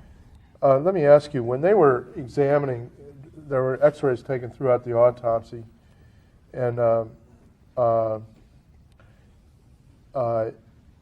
there was discussions by the doctors looking at the, first of all, they were taking the x-rays to try to determine if there were any metal fragments anywhere in the head, or where was the bullet. They were trying to find the bullets.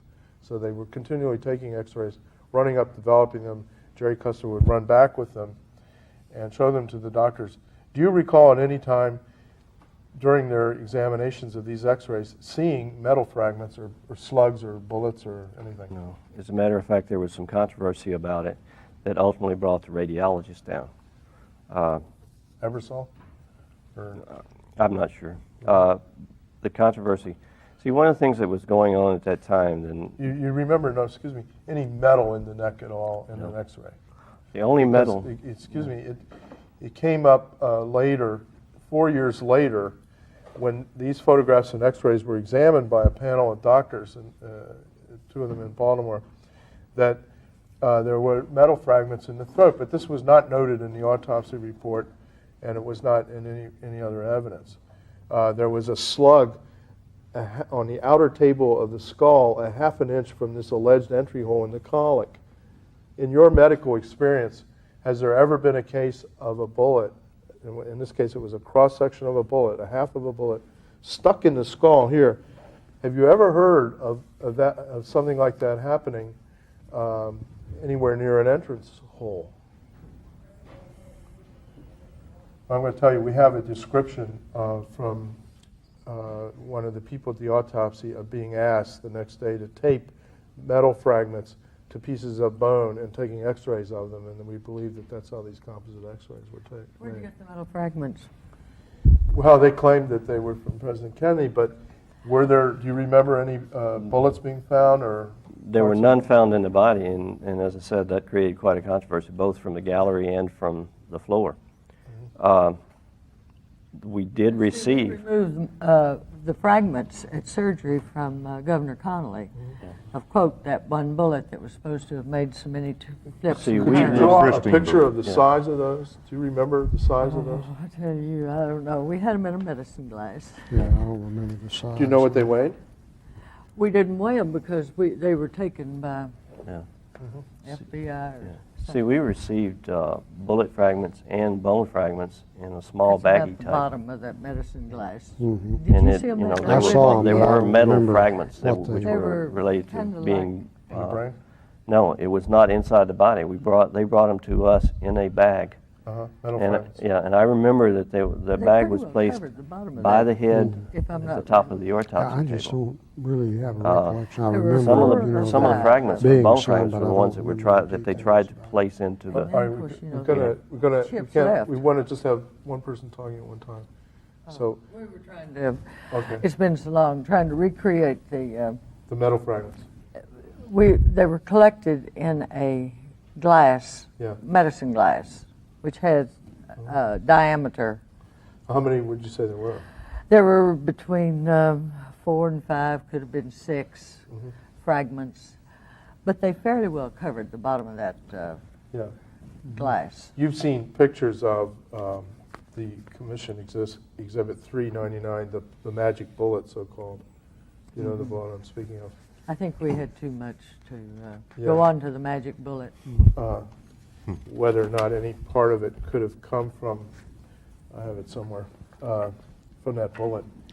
Mr. Livingston, Yes. I had one question that we were just talking about during the break, and I'm a little confused. I would like to hear you sort of come together with your description of the brain. I got a little bit of a different impression from each one of you as to how much brain was left in the skull, and other, you know, general descriptions of it. If it would be helpful to me to have you two come to an agreement as to what you saw. You know, again, too, is I think that's been one of the controversies. Right. Is the difference between Paul's observation and description and my own. I can't reconcile it. I don't, you know, I don't really know where the discrepancy came. I know that the description of the wound can basically be rationalized by the fact is that it was open, gaping wound, had a lot of tissue, a lot of hair, a lot of blood. I do remember, as I said before, the brain and the impressions that I have of the brain. I think that if I had received, or if I had, you know, had worked with a brain that was of that, with destruction of that magnitude, that first of all, we would have not been able to infuse it because a third of the brain, along with the cerebellum, would have taken, would have had caused such massive destruction of the bottom of the brain that the vessels that we normally use for infusion would have been impossible to use. We did have difficulties with them, but the difficulties that we had were primarily because they had retracted and had shrunk to a certain point, which is primarily what happens to a vessel when it's severed. You know, again, too, is I think that we have to say this, that this is perception on two individual parts. I don't know that either one of us is correct or either one of us is wrong. I think that that's basically what we said. I don't feel like that the brain weighed 1,500 grams. Is that what the autopsy report stated that it weighed? Well, that was a comment that you made earlier. Yes, it states that.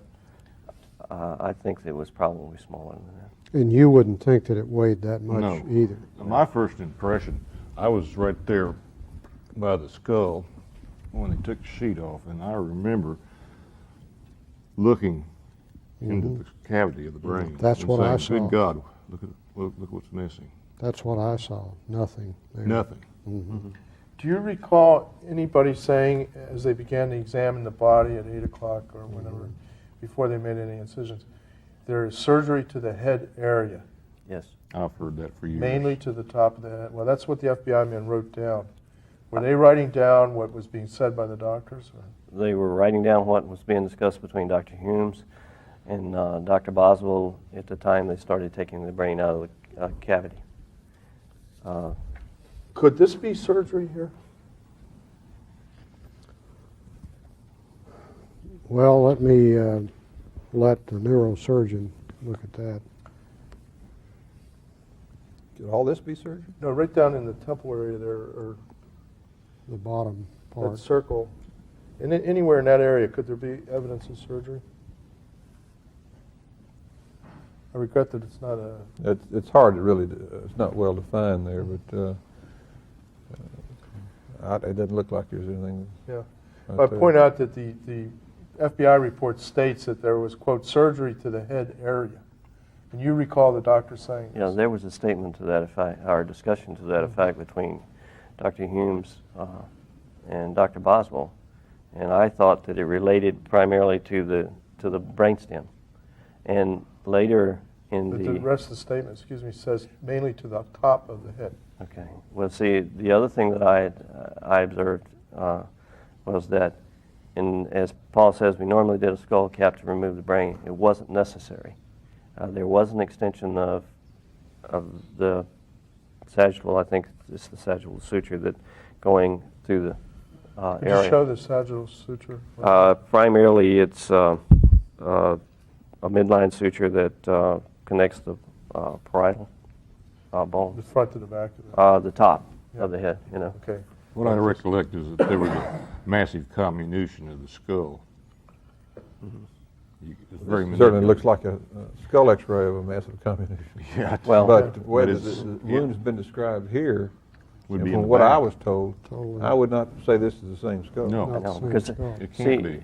the only thing that related to the front of the skull was that apparently there was a hairline crack in the vomer area that caused some problems when they were trying to close the eye after the cosmetic end of it, and it wasn't really, to me, it wasn't noticeable, but you know, they were suturing the lid down and things of that nature, and they were saying, well, it's not exactly right. The other question I have, and I'd like to direct it to Dr. Williams, is the fact in the statement, and as I said, I recently read the Warren Commission report. I had taken it out of our library. There was a statement that said that there was an incision running fore and aft in the brain to the level of the corpus callosum. And it was a surgical incision. My question is, you know, Where was that statement? In the autopsy? it was in, I think it was Dr. Humes' statement in his description of the brain. You know, what would have been the implications? I mean, I'm asking for opinion. Well, I mean, Yes. that's far frontal as far as, Yes, very you know, in much so. relation to the cerebellum, where I'd always heard that the injury was. And if it was an incision, is that the way they described it? Yes, they described it as a surgical incision to the depth of the corpus. Well, then that means it's been up at this area up here, and Yes. that's, you know, as far as I know, nothing was done at Parkland to involve that area of the head or the brain itself. Could you demonstrate that again for the camera, what we're talking about here? You said that there's a statement by Dr. Humes that there's a, Surgical incision, and Uh, place it on your head. that there was a surgical incision in the brain. We Now- have a drawing here. Okay. That, now, the reason I asked Dr. Williams is because, you know, I was may I see that? Thank you. Is that you know, I couldn't see any purpose for this, and I was wondering if I was misinterpreting the statement that was made. This is an area of the brain, and please correct me. I think Dr. Williams probably more capable of doing this, but there was what had been an incision starting at the top of the brain down to the level of this area here. And my understanding that it extended forward toward the right eye. Frontal lobe. Well, the frontal lobe would have been in this area, but it wasn't so much restricted to any area in the cerebellum, but at more or less at the depth. You know, my impression was that it extended from approximately the front of the brain to back to the area where The large defect one? yeah, where the trauma was, and that I remember the statement saying that it was at the depth of the corpus callosum, which would have been here. All right, so you remember them saying this at the table? No, I remember that from reading autopsy report. All right, and could this relate to the statement there is surgery to the head area, mainly to the top of the head? I really honestly can't answer that because, to be honest with you, I didn't notice this type of surgery to Could the it have been the brain track that was of a handled. bullet going through there? Again, that would be speculation on my part. Well, it could be, possibly, but it certainly wouldn't be a smooth line like an incision, if that's the way it was described. May I ask a question? Could it possibly have been that a bullet was removed by that technique? That maybe that a bullet had been removed actually from the brain and through the track that was apparently made? Yeah, it's possible. Is there any other explanation for it? The bullet's certainly an incriminating piece of evidence. Yeah. You know, and relating that back to the fact is that we actually found no metal in the body. At all? At all. Fragments? The only fragments of bullets that I saw came to us by someone in a suit, and I assumed that he was either Secret Service, FBI, so forth. It was When did you get it was in a small bag type thing, almost like a Ziploc. When did you Let's get see your drawing. During the See if autopsy. they recognize this. No, I don't. How accurate is this Oh. drawing, Audrey? Were x-rays taken in the autopsy room? Do you recognize? Yes, there was How quite a about few. large slugs, as show in the X-rays on the inside No. of the No. of No, the forehead? they were all there's fragments. a semicircle, half of a bullet. Can I see that? No, they were all fragments, Okay. small fragments. Did any of this look? In relation to size, if that is really close to being the size, See this yes. bright white thing right here? That is a bullet embedded in the skull. They've cut this off here, but the description by the Clark panel where the circle is, there's a semicircle of a bullet in the outer table of the skull. Well, it's up here by the colic, and this is another one that's embedded in the inside of the forehead. Okay, if this is the case, then this would have been about the level, and I'd like for Dr. Williams to concur as a neurologist, but it should have been about the level of the incision as far as depth Here, from front to back. in the X-ray, there is a semicircle which looks like a cross-section of a bullet. The Clark panel found that their examination of the X-rays by Dr. Russell Fisher, the medical examiner of Maryland, and the Dr. Russell Morgan of Johns Hopkins and two other doctors, they found that there were two large, in other words, basically halves of bullets, cross-sections. One of them was embedded on the outer table of the skull here, 1/2 inch from the alleged entry wound, which was not seen at the autopsy or documented, but it shows up in the X-rays, and these photographs would apparently, we think it was drawn in this little entry wound. Mm-hmm. But how could there's supposed to be a bullet here stuck into the skull, and then inside of the forehead there's another half of a bullet inside of the forehead. Would this have been seen at the autopsy? Well, it was not seen at the autopsy. No. I know because the X-rays. This X-ray, if in fact this is a bullet, and it is embedded behind the eye orbit, approximately is, if I'm reading this correctly, is where it would have been. This was not done at Bethesda. Well, we have I regret that Jerry Custer, the X-ray tech, is here, but go ahead. Dr. Boswell and I examined the rear of this orbit, the right orbit, and it was fractured. And the eye was pushed out of the orbit just a little bit. Mm-hmm. And the vomer was fractured too, that's what we noticed. Would that have anything to do with that surgery or that? So we had to stop there to change tape. Because I think the surgery would have been related to that Okay. photograph. Approximately at the base of the cranium, and the fracture that was behind here in the vomer area with sudden expansion or contraction of this, and the damage actually caused a hairline crack in the base. And that was my impression. That was the reason I felt like that. What did he mean, Boswell, by this 3 centimeter mark on the over the right eye here, left eye. I don't know. That's this area. I don't understand I that. don't understand this drawing either. Do you want to proceed? or Well, we wait just for- finished. Okay, and then come back? She went to the restroom. We can wait a second. She'll be right back. Then we can finish. See, this drawing is, I can't relate to that drawing at all because everything is backwards. You know, if we're looking down on the crown of the head, everything's Can we wrong sit down? All right, we'll mention that. Could you repeat again what you just explained about that, on that head there? You're rolling? You know, again, I think it, again, That X-ray doesn't look We anything want like to that. wait for Audrey to come back. No, that's, Just 1 second. this actually, This can't be resolved. in reality is a gaping wound, okay? Where'd all these pictures Is there anything wrong of with the that brain picture? come No, from, Harry? this actually shows tissue. and National hair and Archives, I would so forth. imagine. But you could actually take this hair and when we Lift had it up. those are the when we had ones it had, like it they was- showed me when I went up there. I don't know what down that there. thing I don't know. is. But when we took the towels off, the wound was gaping.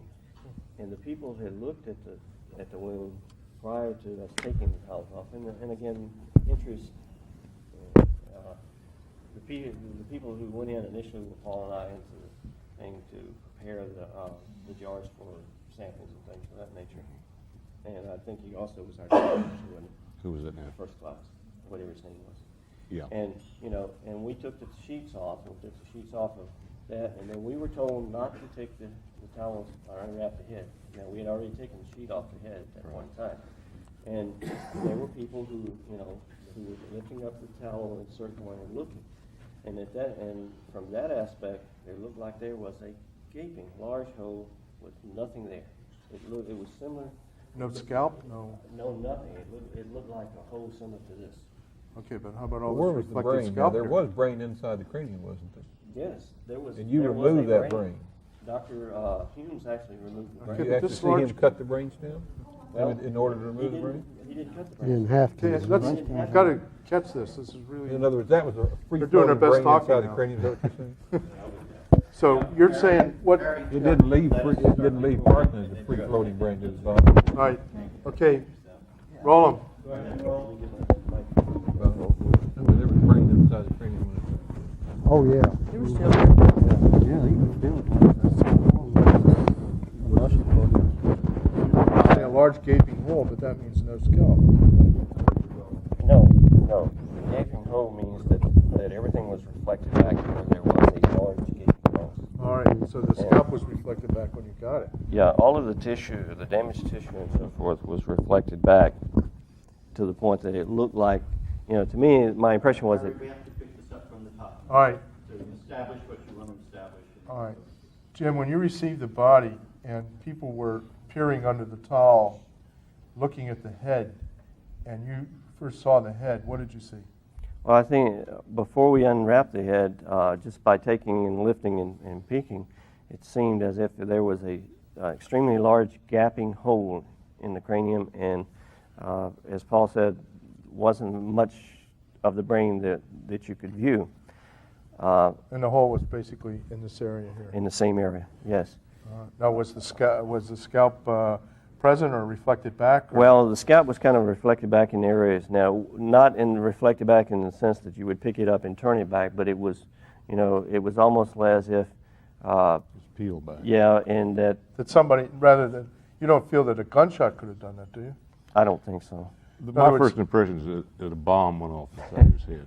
That's what my first Well, but impression. when you say that the scalp was peeled back or reflected back, in other words, you're indicating that somebody did that to it before you saw it, I'm not sure that that's. rather than a gunshot would have Yeah. done this. I'm not sure that that's the case. I think that probably what happened in transporting it, apparently, you know, when the body was prepared and so forth, there was no conscientious effort made to bring all the scalp back into point. I think that was what we were seeing.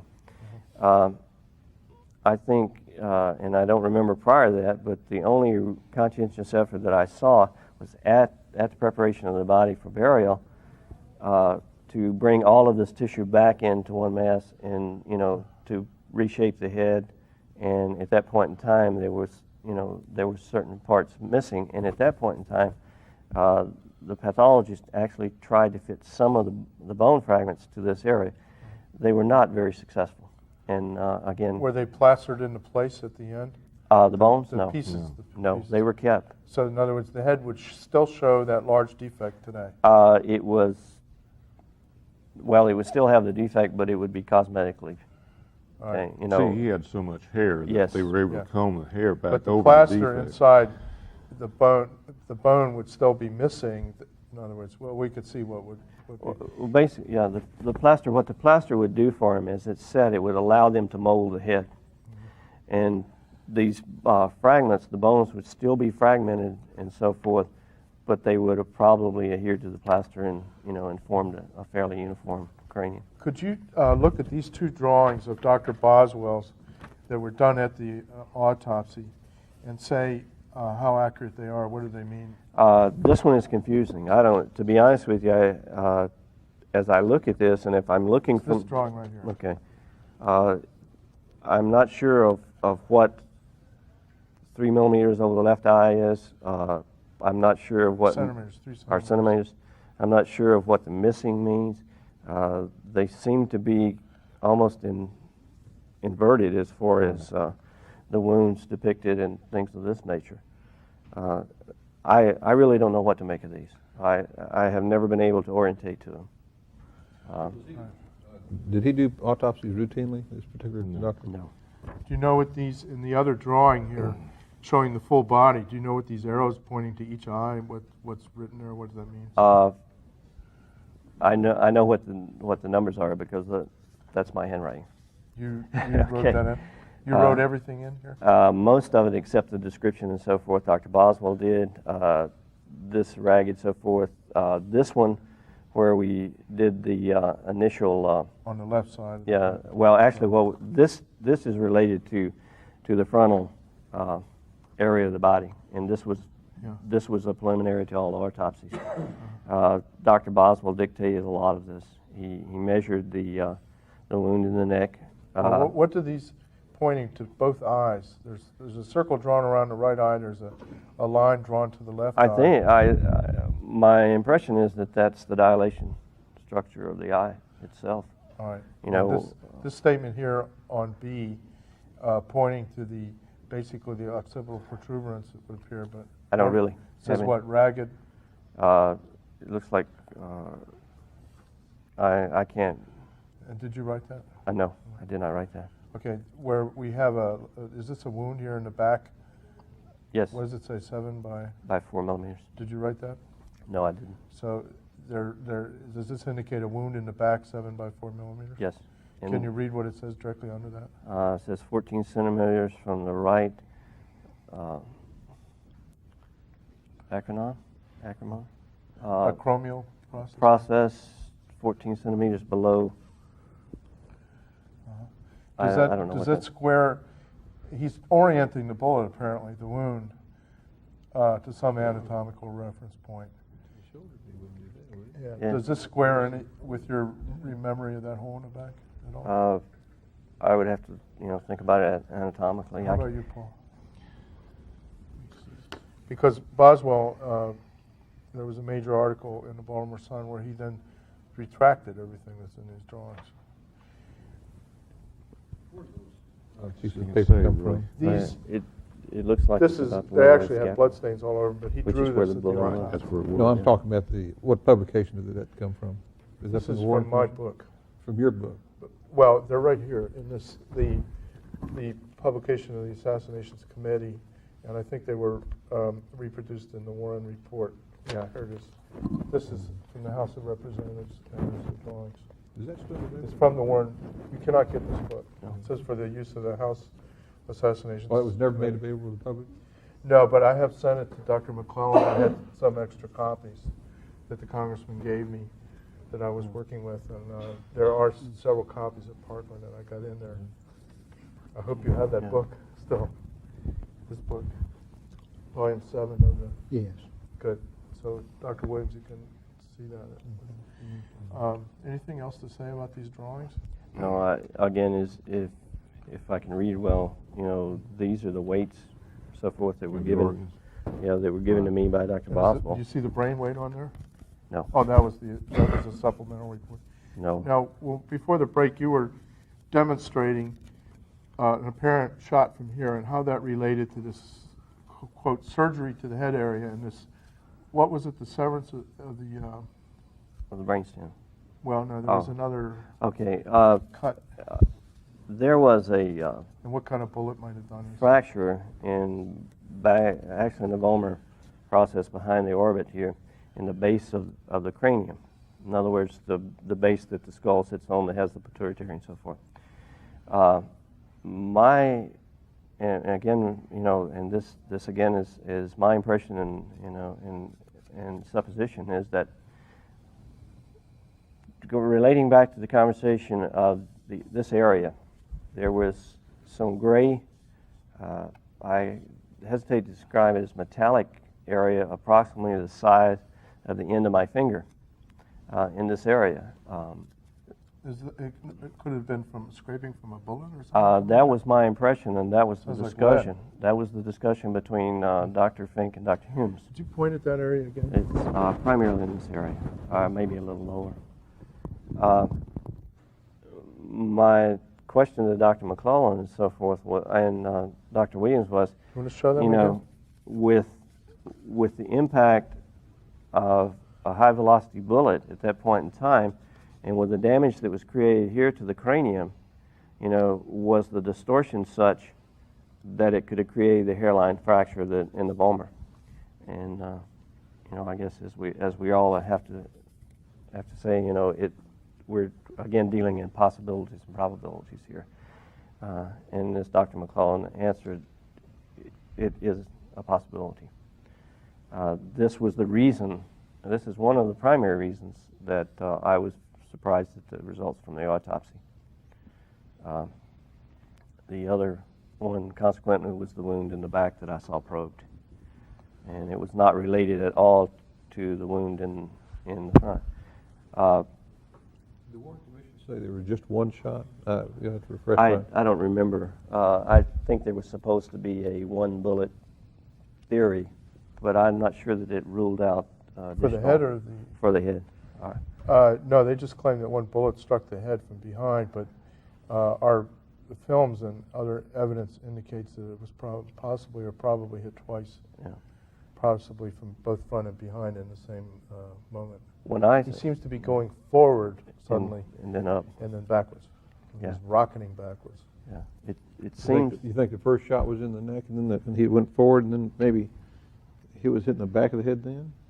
I'll tell you what I think. From having watched the films, I think he might have been hit from the back, went forward, leaned over a little bit, and then was struck sort of tangentially in the side of the head. That's what it looks Back of the head blew out, and somewhere in here, probably hidden or missing, is an entrance wound, and then it came across the head tangentially and blew out the brain. Slow motion shows the brain tissue. Does anybody going notice backwards. anything? Right. The first shot entered where, though, Bob? I think it probably entered here, and the bullet probably coursed sort of tangentially, or obliquely rather, through the head and came out the back here. Back through the occipital. Right, blew everything out here, and the witnesses saw the back of his head exploding. Yeah. It shows on the camera.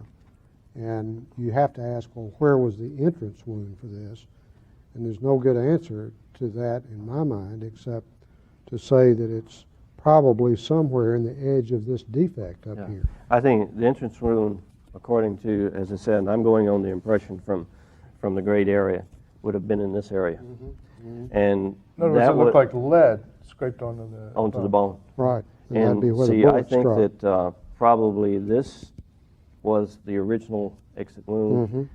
And see, the other thing that I can't really It's probably blown away by the second bullet. put together is that somehow Dr. Humes indicated that there, and correct me if I'm wrong, because again, like I said, that there was another bullet wound lower. There were two here. He's saying that there was an entry wound. The autopsy report states that it's at or near the occipital. Right here? Actually, the Yeah, right autopsy here. report places it as a half an inch or so from it. That might to be the a occipital fragment. protuberance. Might be a fragment from a large bullet. No, he said it was an entrance wound. He stated that it was beveled on the inside of the skull, Okay. and therefore had to be an entrance wound. I don't think you can say that. Can I make a statement to You that? can have an opinion Then about move whether 4 it's an inches up entrance to the wound, collar. Yeah. but I don't think you can The, say for sure it is. We did not have either the capabilities that I'm aware of ascertaining any basic forensic pathology, okay? I also read, as I said, of the cupping. But did those capabilities exist in the Washington, Baltimore area? Yes, they did, at the Institute of Pathology downtown. And how far was that from Bethesda? That was on Alaska Avenue. Something, and see, and my impression was that's where Dr. Fink came from. Armed Forces Institute of Pathology. Yeah, that's what it was. And would you feel that he was competent to I'm not competent to judge him. Yeah. But do you feel that you needed scientific instruments or something that were not available? Well, I don't think that the detailed examination was such that they would have noticed, certainly in the area that they're talking about, because in the area we're talking about, as we have stated before, there was a maceration again, I'm using the word, but it doesn't really apply. There was a fragmentation of the bone attached to scalp. There was hair. There was blood and so forth. So making an assumption or an opinion on where the entrance wound would have been back there, as Dr. McClellan said, would have been it would not have been possible. I would like to pass. That's all that would be. Again, and again, too, you're correct. This is all in my opinion. Mm-hmm. No, I mean, not your opinion. I agree with what you're Yeah. saying. I think that it would have been his opinion that this was an entrance wound. It could have just as readily. I don't think you could make a fine judgment with that much tissue injury about, well, it's beveled in a certain way. That Right. I don't think that there was that much bone Meaningless. available in a Right, single piece right. around this area, the one that we ultimately described as being small, $50 or Tell me as Paul something. said. After the Warren report was issued, it was stated, well, all the Parkland doctors were mistaken. The hole wasn't in the back of the head. There was an entrance hole there, but they made a mistake, right? And they were not competent. It's absurd. Did I hear you correctly? All right. Now, the autopsy report placed an entrance hole at or near the occipital protuberance in the back of the head, and then 3 or 4 years later, when all this material was reviewed by the Clark panel, that wound had moved 4 inches. Is it possible that the autopsy doctors had made a mistake, as the House committee later said, that they made a mistake of 4 inches? Again, we can only speculate, but if you look at this photograph, and this is an involvement of the occipital, the parietal, the temporal area, and even if it was moved down, from relating to this photograph and the photograph here, can we realistically say that a decision could have been made? Could you actually have found a hole in a piece of bone and determined if it was cupped inward or outward? That type of thing. May I see that? Sure. Let me pass this picture back and forth and ask you if, I know what one of you already thinks, and I've also a state police homicide investigator in the state of Maryland examined one of these,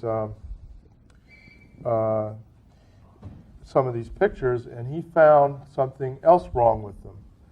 So I'm going to pass this and ask you if you see anything wrong with this picture, Paul.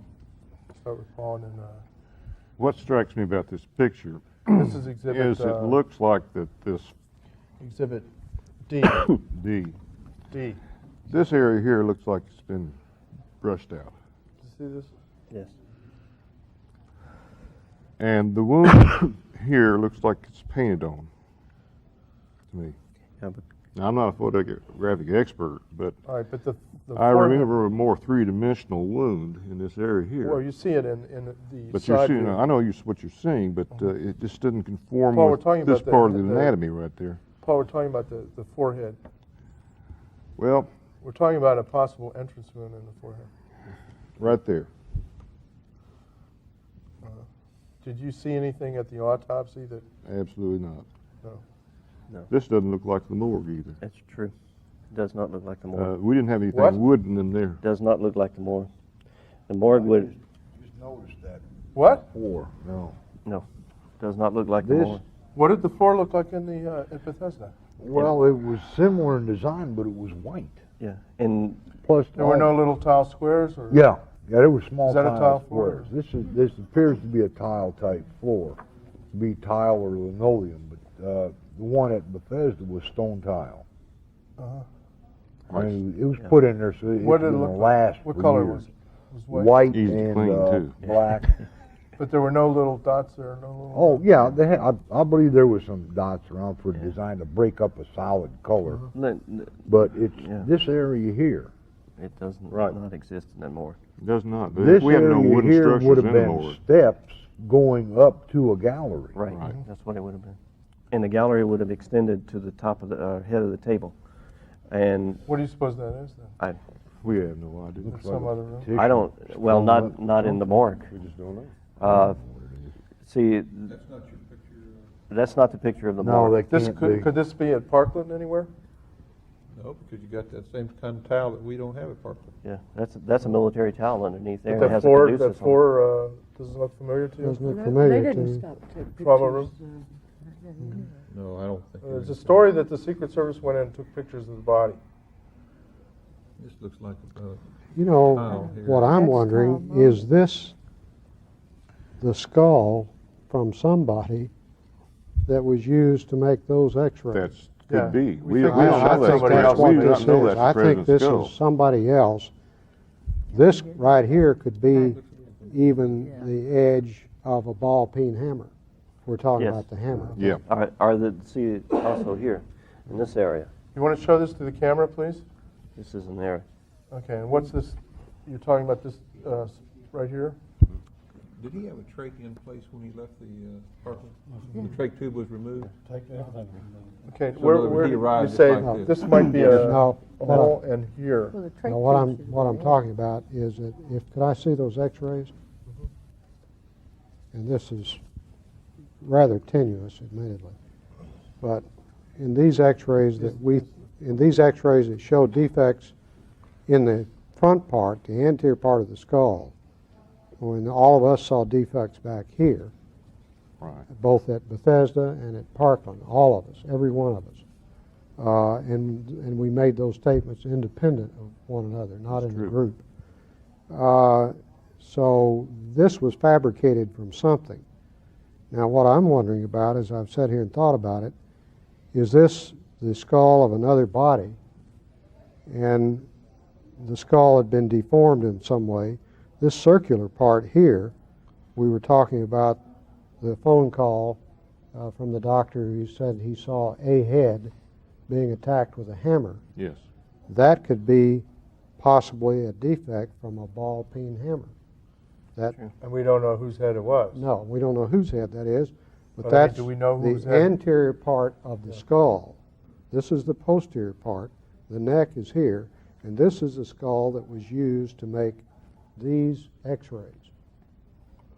That's my supposition. Which part of the skull is anterior, posterior? I think this is the anterior part, Right. and this is the posterior Posterior, part here. right. Yeah. The Looks back like the part of the occipital skull. tubers. Were any of the autopsy materials or any of the evidence ever brought to the AFIP, Which is, Armed Forces Institute of Pathology, which is, I think, from Walter Reed It's at Walter Reed campus? We don't see, the thing is that we don't really know where the brain went. right, but how about the Because, I mean, that's- pathology slides that are all missing from the National Archives? There were tissue samples taken from all organs, Right. including the bruise to the lung. To long. There were, as I said, the testes were taken, and I don't know if I should discuss that on here, but all of the endocrine glands I don't that think we were have anything to accessible, hide here. that was accessible, were taken. Pituitary, the thyroid, again, as I mentioned, the the testes were removed. And where did these samples go? Well, they were put as general principle in a labeled bottle.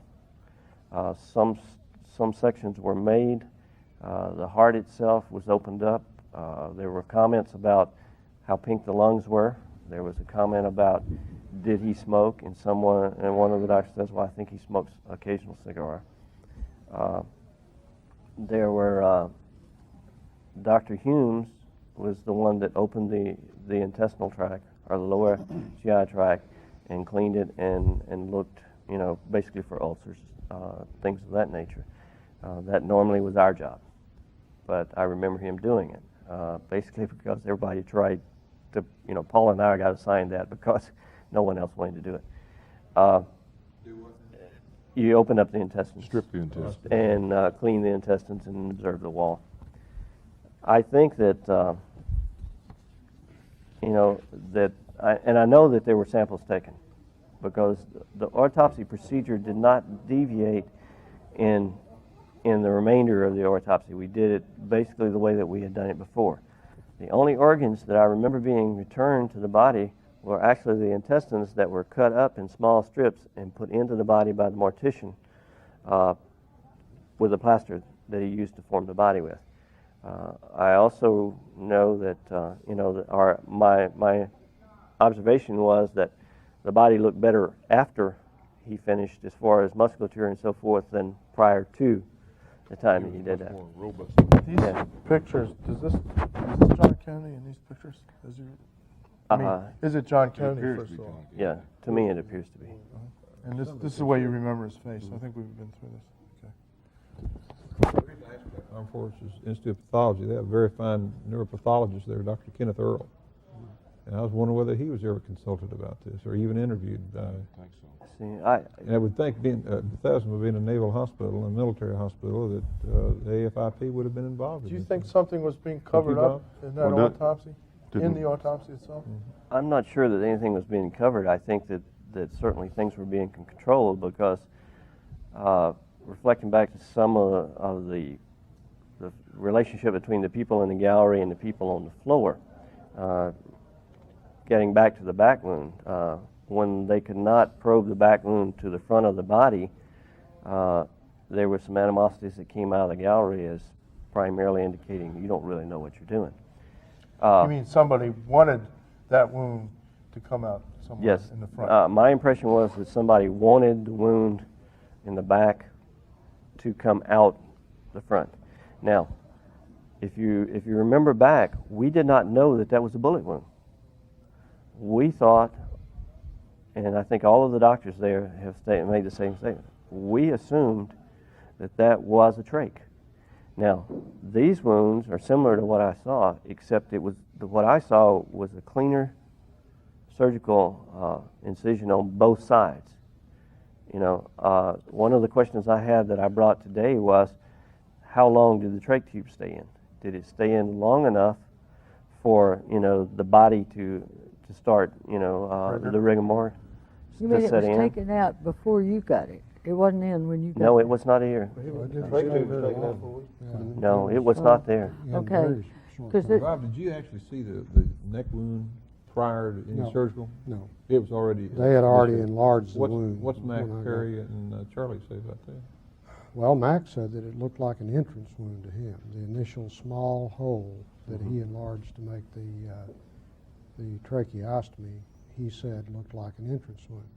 And one of the doctors from Bethesda, I remember we officed together, the next afternoon called Malcolm and talked to him about the wound in the neck. I remember hearing Malcolm, I believe it was, I had forgotten. And they discussed that and the nature of the wound at that time.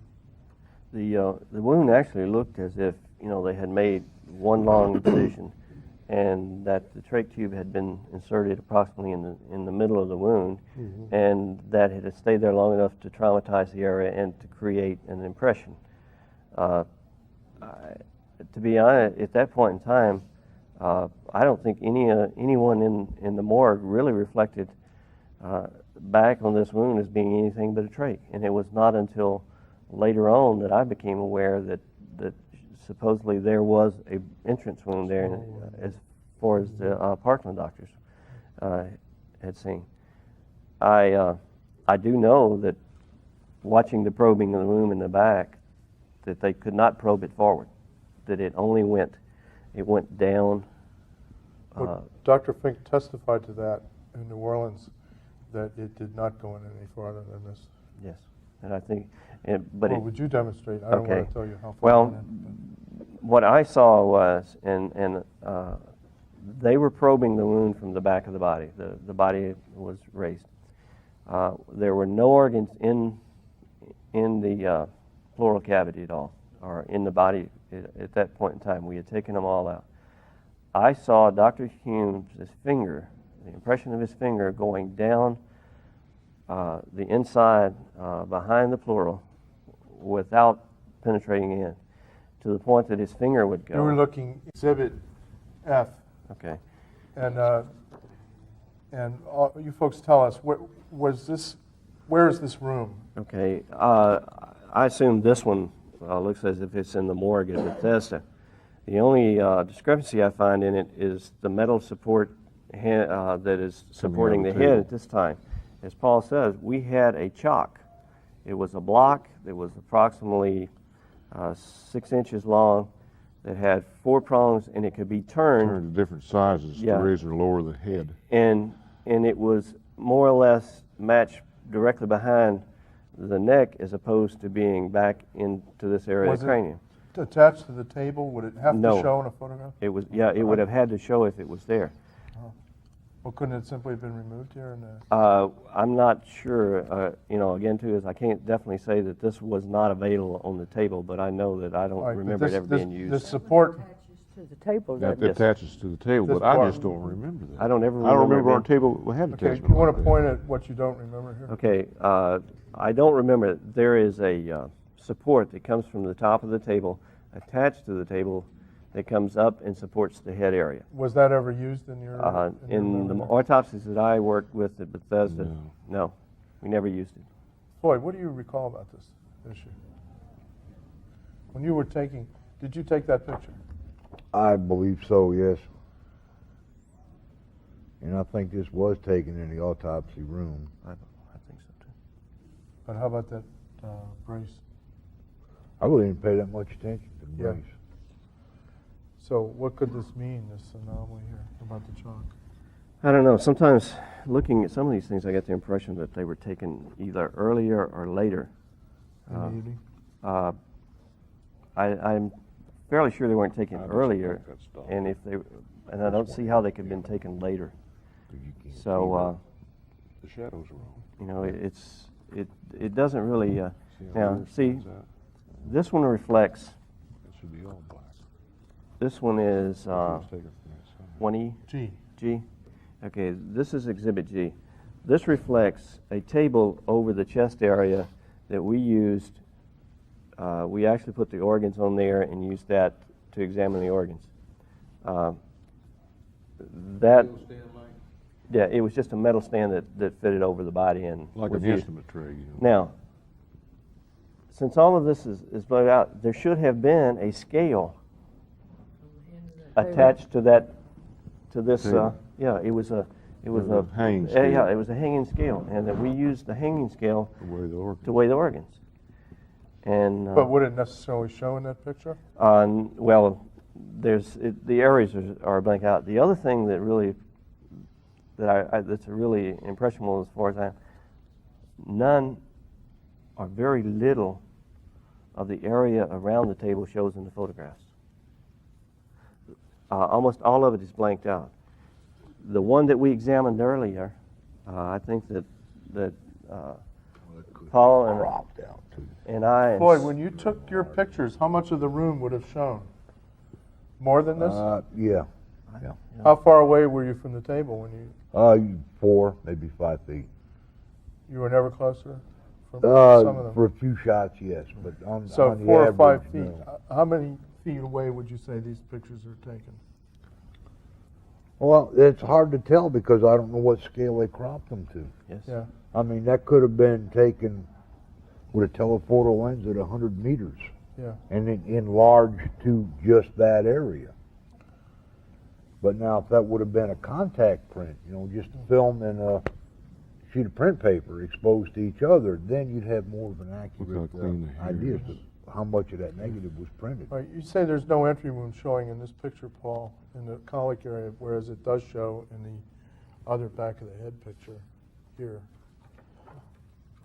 as I understand it. There's supposed to be an entry wound here now, according to the... Not that I remember at all. I don't remember any entrance wound. I don't remember any definition showing where a projectile would have gone through the bone or anything. And in that area of, you know, the skull, I don't think it would have been possible to see it anyway. Yeah. I think, as Dr. McClelland said, you know, this area was a gaping wound, and, you know, I think that all of us have basically perceived the wound as in the same manner. And to me, at no time other than at the final aspect of the autopsy, or after the autopsy, when the body was being prepared, did any of this even relate, especially the ones without showing the massive wounds. You don't think that any big flap of scalp is being pulled up here to cover this? No, I don't think so. I'm going to show this. This is Exhibit B. I don't think that... Well, another thing, too, is look how shiny and clean the hair is. Right. Yeah. In the color pictures, actually, the scalp is an entirely different color. The hair is an entirely different color. It's black, and around it is red hair. The scalp is perfectly white, whereas it's yellow. The skin in the scalp is yellow. This is very wet. The rest of it is very dry. This is washed clean. See, there are many problems with this. Based on that, what would your conclusion be about this photograph? I don't think it was taken in the morgue. My impression is that it was not a photograph taken. Had that been taken at the funeral home? That I don't really know. No, I don't think so, because, see, my understanding is that the body went directly from the morgue to the rotunda. Yeah, It that's did. right. They embalmed the That's body one. right on the next table. Yeah. They brought in, I'm sorry, could you repeat that statement? they took the body after the autopsy and removed it. So you had two tables like this in the morgue, and they took it to the back table where a mortician, Gauze and Sons, I think, of Washington, Gallers, came in and completely embalmed, dressed, and did everything to the body. Did the cosmetics? All the cosmetics were done right there on the table. Then I remember helping lift him into that big wooden casket. Yeah. But The casket he was buried in? It was a great big massive wooden casket. yeah, it looked like he was a rosewood and mahogany or something like Mahogany, that. I think. It was a beautiful piece of wood. It was heavy. It was Well, the unbelievably final heavy. casket was mahogany, black mahogany. This, I don't know that this was a black. It was. If you It were wasn't taking black, it was dark. getting It was ready to dark take brown. A picture, a lot of these photographs at autopsy, would you not have put a clean, would somebody have put a clean towel underneath? See, we do this in surgery. You've got a lot of blood around, but if you're really trying to get a nice picture every once in a while, you'll wall it off and put some clean towels or drapes around it so that you have contrast. Could this have been done in the? Oh, Well, it wasn't done there. I mean, you didn't have it. No. You were doing the pictures, and this I was wasn't taking- being done. No. Okay. So, Floyd, Yes. based on that, what does that draw you to conclude then? You don't want all that. Really, that they didn't know what they wanted. I mean, everything was hurry up and do this and then don't do it. right. So, I don't know. I think. With regard to the pictures. With the pictures, well, I was just taking pictures. The doctors had moved, and I'd slip in between them and take some pictures. I didn't know really what they all wanted. So I had to use my own judgment. And being an enlisted man with all that officer material there, all them stars, you didn't just pick something up and, drape something, and then maybe they were looking at it. They'd come down on you like something else. But Did some you of the, develop the pictures yourself? No, No. they would not let us touch them once they were taken. You just took the pictures? And the But film, the camera too was taken from you? No, they double check the camera, make sure it was emptied. But you would say there's something wrong with some of these photographs. Definitely. A lot wrong with quite a few of them. And what was the phrase that you used in the past, talking about those pictures? They were phony. When it's somebody's dream that. In a complete statement? Well, I believe that the bigger part of the pictures that we have here today are phony. They're paste ups. How many did you shoot that night? Oh, golly, I took about 5 rolls of 35 millimeter film. 4 black and white film packs, which there's 12 in each pack. And Mr. Stringer shot, I would say, 25 or 30 color negatives. Well, where are all these pictures? That's a good question. Would you know if you could make black and white prints from, like contact prints from, in 1963, directly from color? No, you had to make what they call an inner negative, which it can be done. Yeah, how'd you do that? You just took your color print, printed it on a piece of film. That came out as a positive, then you reverse it. But did that film exist in 1963? Sure. Okay. But you don't know where all the pictures are that were... No. No, they burned. But There was I what was asked- known as the burn party in the Secret Service office in Washington. They burned almost all of the evidence when it was to be turned over to the National Archives, and this is about all that survives. Where are these housed? Are these your personal photographs? These I brought to the But meeting. they're part of your own personal file. Right. Do you But have they're another- from the archives, is that right? They're exact reproductions.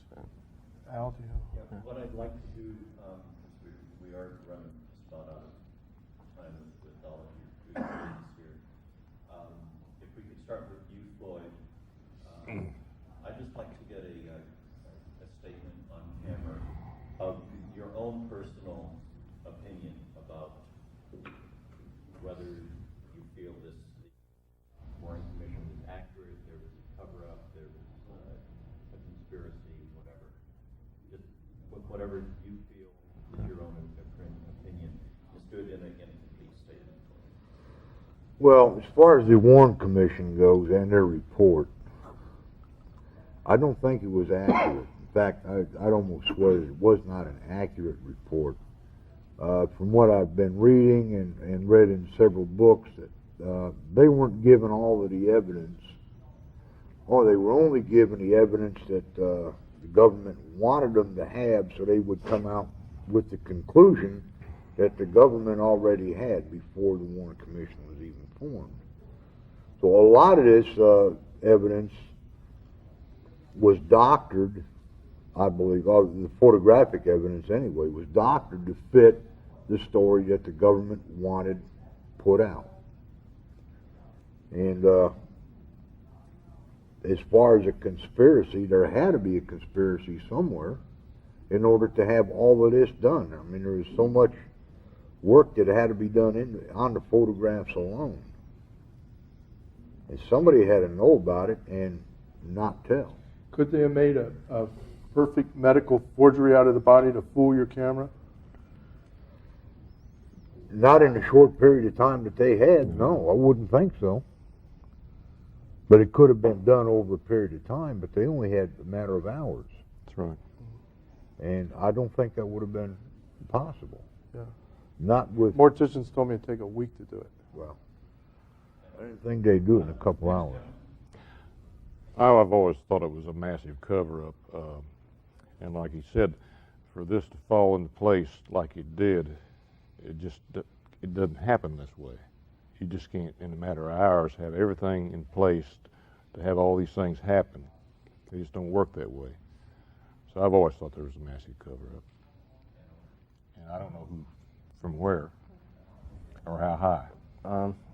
Well, I can't really reflect on the Warren Commission or any of the other books that have been written or information that's been given, because over the past years I've kind of limited myself to an outside influence on purpose, primarily because I had the questions that I've asked today and so forth, and I didn't want to prejudice those. I had had some doubts at the time of the things that I remembered. I may have been reflecting on another autopsy that I participated in or at another facility. After viewing the photographs and relating them to what I remember, I think that the photographs certainly were not taken the night of the autopsy, and some of the photographs reflect items that did not exist in the morgue, as I remember it. And I have a fairly graphic memory. I've at one time sat down and drew the morgue to see if I was correct. I think that over the years and the government certainly has fabricated evidence, manipulated evidence. I guess fabrication may be strong because that's an accusation, and I really don't have hard evidence to prove the accusation after 20-something years. But discussing with Dr. McClelland, Dr. Williams, Ms. Bell, Mr. Reich, they have basically confirmed that what I remember was very accurate. And also I talked to Paul several years ago, and then what we had talked about then, and the only disagreement, our differences, it really wasn't a disagreement, was what I saw as far as the brain was concerned and what Paul saw. I think that is just a reflection of our perception. It may also be the fact is that I looked at the brain outside the cavity and so forth, whereas the other people had looked at it inside the cavity.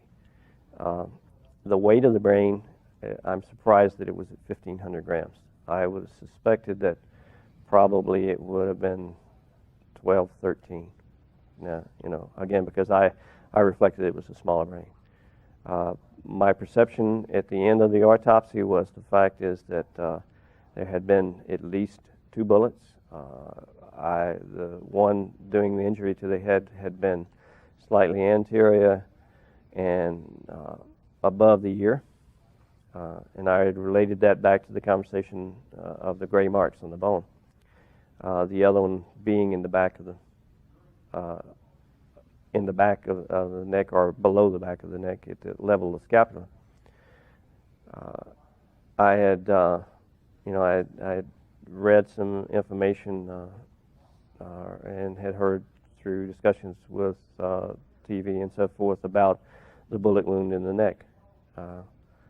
And I had reserved my opinion of that until I had talked to someone from Parkland.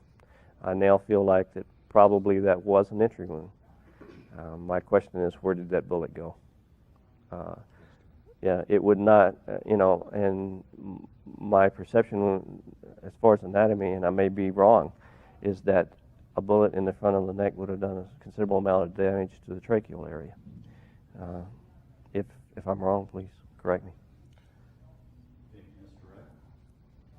Well, I think that the Warren Commission and most all of us kind of looked at the way it was originally Lee Harvey Oswald. Could you begin this statement again?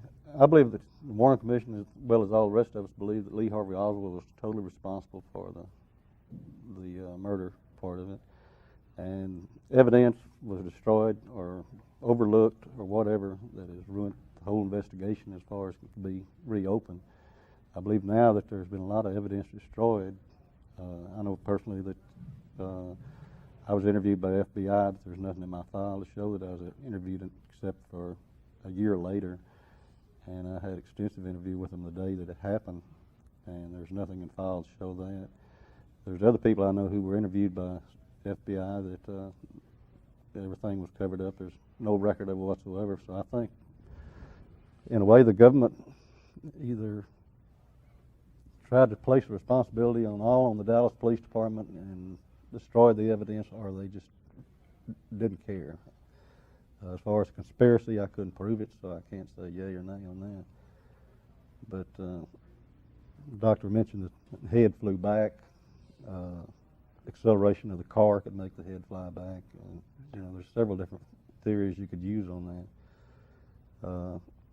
I kind of believe in my mind, back of my mind, there is other people involved in this, and there was more than one shot fired.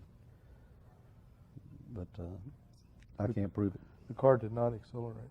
Well, it had to accelerate whenever the But guy after- heard the after the gunshot. shot. The After the gunshot, shot. you know, I mean, the Yeah. man had to accelerate, you know, that would Yeah. make the body fly backwards. Well, it was some seconds after the shot when it took off. But it was, Well, I would agree with what the others have said, that it certainly seems that there's some kind of cover-up. Whatever the source of the cover-up is, perhaps we'll never know. But over the years, there have been far too many people from too many different sources and too many areas who have a lot of knowledge about it, or were in a position to have a lot of knowledge about it, who have brought up large numbers of inconsistencies. And I think what we've talked about here today has further emphasized those inconsistencies, particularly in regards to the photographs, and particularly in regard to the photograph showing the x-ray of the wound in the front rather than the back of the skull, whereas we've seen, all of us have said that the wound was in the back of the skull, both the Bethesda doctors and the Bethesda autopsy people, as well as the people, all of the people at Parkland. In regard to the entrance wound in the neck, again, Dr. Perry, as I recall, did say that he thought that the tracheostomy wound was started through what appeared to him to be an entrance wound in the neck, and then it was enlarged to make the tracheostomy placement possible. In my view of the Zapruder film, and I've watched that any number of times, I also, just by happenstance, know Mr. Zapruder and operated on Mr. Zapruder, as a matter of fact. He, I think, certainly gave us a very important piece of evidence in that film, and I was looking for exactly what you were talking about the car jerking the head backward. But in the slow motion frames, if you look at when his head is hit and is snapped back by the shot, which looks to me like it comes from the front, not from the back, then there's another couple of 3 frames in the slow motion before the car begins to accelerate, and the head is already well on its way back. So that was not the acceleration of the car, in my opinion, and I've watched for that on a number of occasions in reviewing that film, and that's consistently what I've seen. I'm convinced that he was hit from the front, that he was, for some reason or other, was slightly bent over, which I think that's shown in the photos, and at that time he was hit perhaps from a bullet fired from the grassy knoll in front and to the right of the car, which entered somewhere in the front lower part of the head, blew out this massive posterior wound, and then exited out the back. And of course the witnesses, a number of witnesses, have seen portions of the skull and the brain flying out toward the back of the car, and that would seem to be virtually impossible to occur with a bullet fired from behind and to the right. That's not what you would see, even taking into account some of these fanciful projections about the jet effect of the brain causing the head to paradoxically move in the wrong direction. I don't think the jet effect of the brain, I'm no ballistics expert, but the jet effect of the brain is not what the effect of a high velocity bullet would be in throwing the head backward when it hit the president. So I think that there is a cover-up on what happened. We may never exactly know what the source of it and what the nature of it is.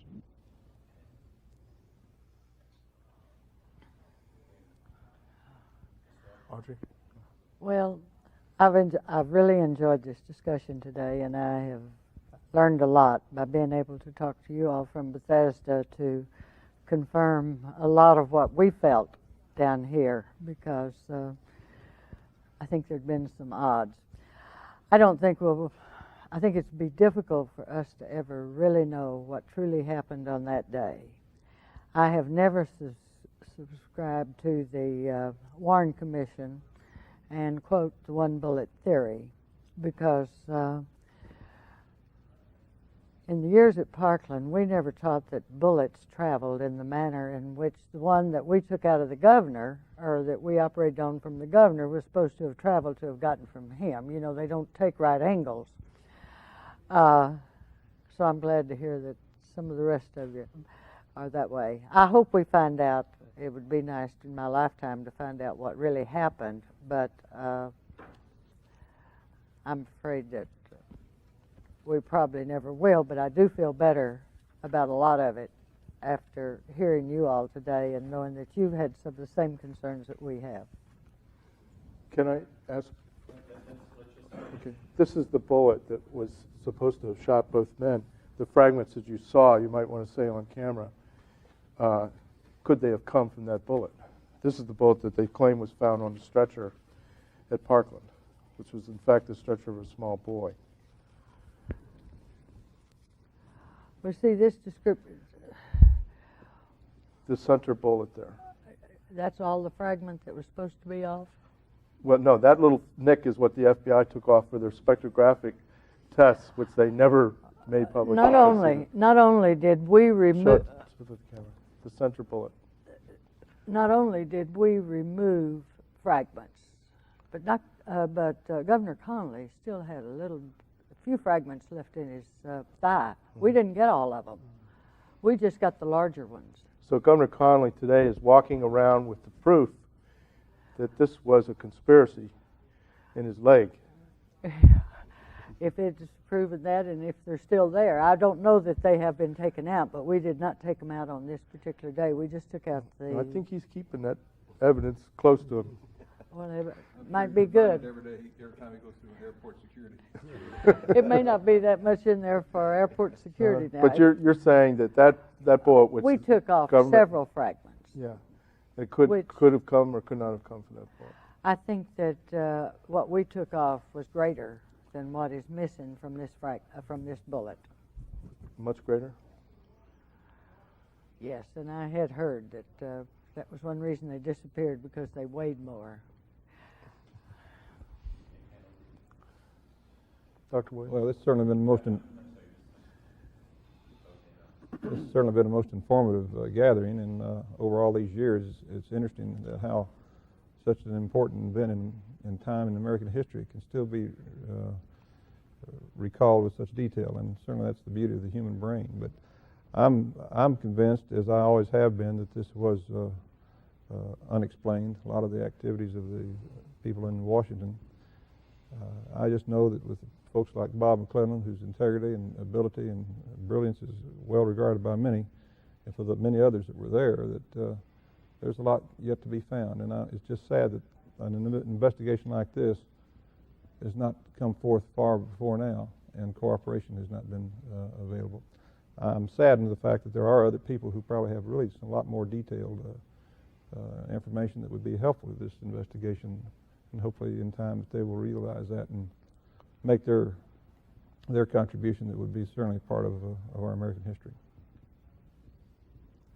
I want to thank everybody for coming here, and God bless you all. And I believe that what we just experienced is a historical event of great importance, because this case isn't going to die, and we're not going to let it go. A lot of us love John Kennedy. Maybe all we did was shake his hand, but by God, we're not going to let this case go.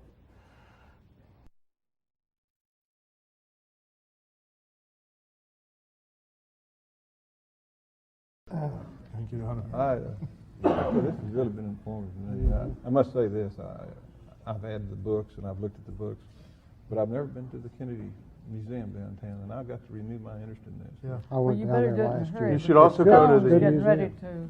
There's another center there that you should go to in at the West End Marketplace, Right. third floor, that all these gentlemen have been to, and Well, it's called the JFK Assassination Information Center. But that's one down. I think they just That's the closed sixth that. floor. You're talking It's about the They sixth just floor. closed it. I read in No. the paper the other day that they had some financial problems. No, we Is were there that the last one? night. Well, okay, that's Oh, a yeah. different Is they're this not. one. the sixth floor? of No, the- because Oliver Stone, no, that's different. Sixth floor is in the Texas School Book Yeah. Depository, and that's the That's where the current museum is. That's the Yeah, they have a semi-official. museum up But there. there's They an have two alternative museums. museum with films and presenting more the real evidence that we're discussing here. And that's on West End Marketplace on the 3rd floor. It's called the JFK Assassination Information Center. Al knows where it is. They've been Across from Spaghetti Warehouse. Yeah. Oh, is it? Yeah. And you should go there Is because that the old jailhouse? No, no, Oliver it's there, Stone's one of those old giving them a factories, lot I of money, guess. and so they're going to keep their doors open for a while. Have you talked to him? Oliver I Stone? haven't. Yes, talked I to have. some of them. Maybe. For exposure. When is he going to start that? 15th of April. 15th, he's already But doing he's it. talking Cass about is the here. Garrison Yeah. case from New Orleans, or Garrison trying. his Jim Garrison prosecution. is based on a book about Jim Garrison. I got that started partly with my hole that I said. That was Dr. Lito Porto, I think. No, I walked into the room and Pepper Jenkins said, "Bob, there's a bullet hole here." And I wrote down in my first statement that there was a bullet hole in the left temple. Right. Pepper later didn't remember telling me that, but he did. He put you out on a limb. And so Jim Garrison got a hold of that and built a lot of his ideas. Yeah. He thought there was someone in the storm sewer over on the other Yeah. side We who went and looked fired at a it the other bullet day. from that. But he never talked to me before he subpoenaed me. He Now, Dr. subpoenaed Jones me says before that he this talked to was me. a handgun. He believes it was a handgun shot. Actually, you could have stood behind that fence and done it with a pistol. Mhm. It was a very simple. About the only place you could actually aim a weapon would be by the picket fence. I walked up there. I went for the very first time in my life last year. Came out to Dallas here, and I was really shocked about how small Dealey Plaza is. And the only place that they could actually get a clear shot of that president was the picket fence. Area. That's the place you'd pick, isn't it? It really And is. also, if you were going to shoot him and you were in that 6th floor window, when you go up there, look up Houston Street where the car had come down Main Street and turned onto Houston and came right toward the window, toward the school book depository. Then it turns back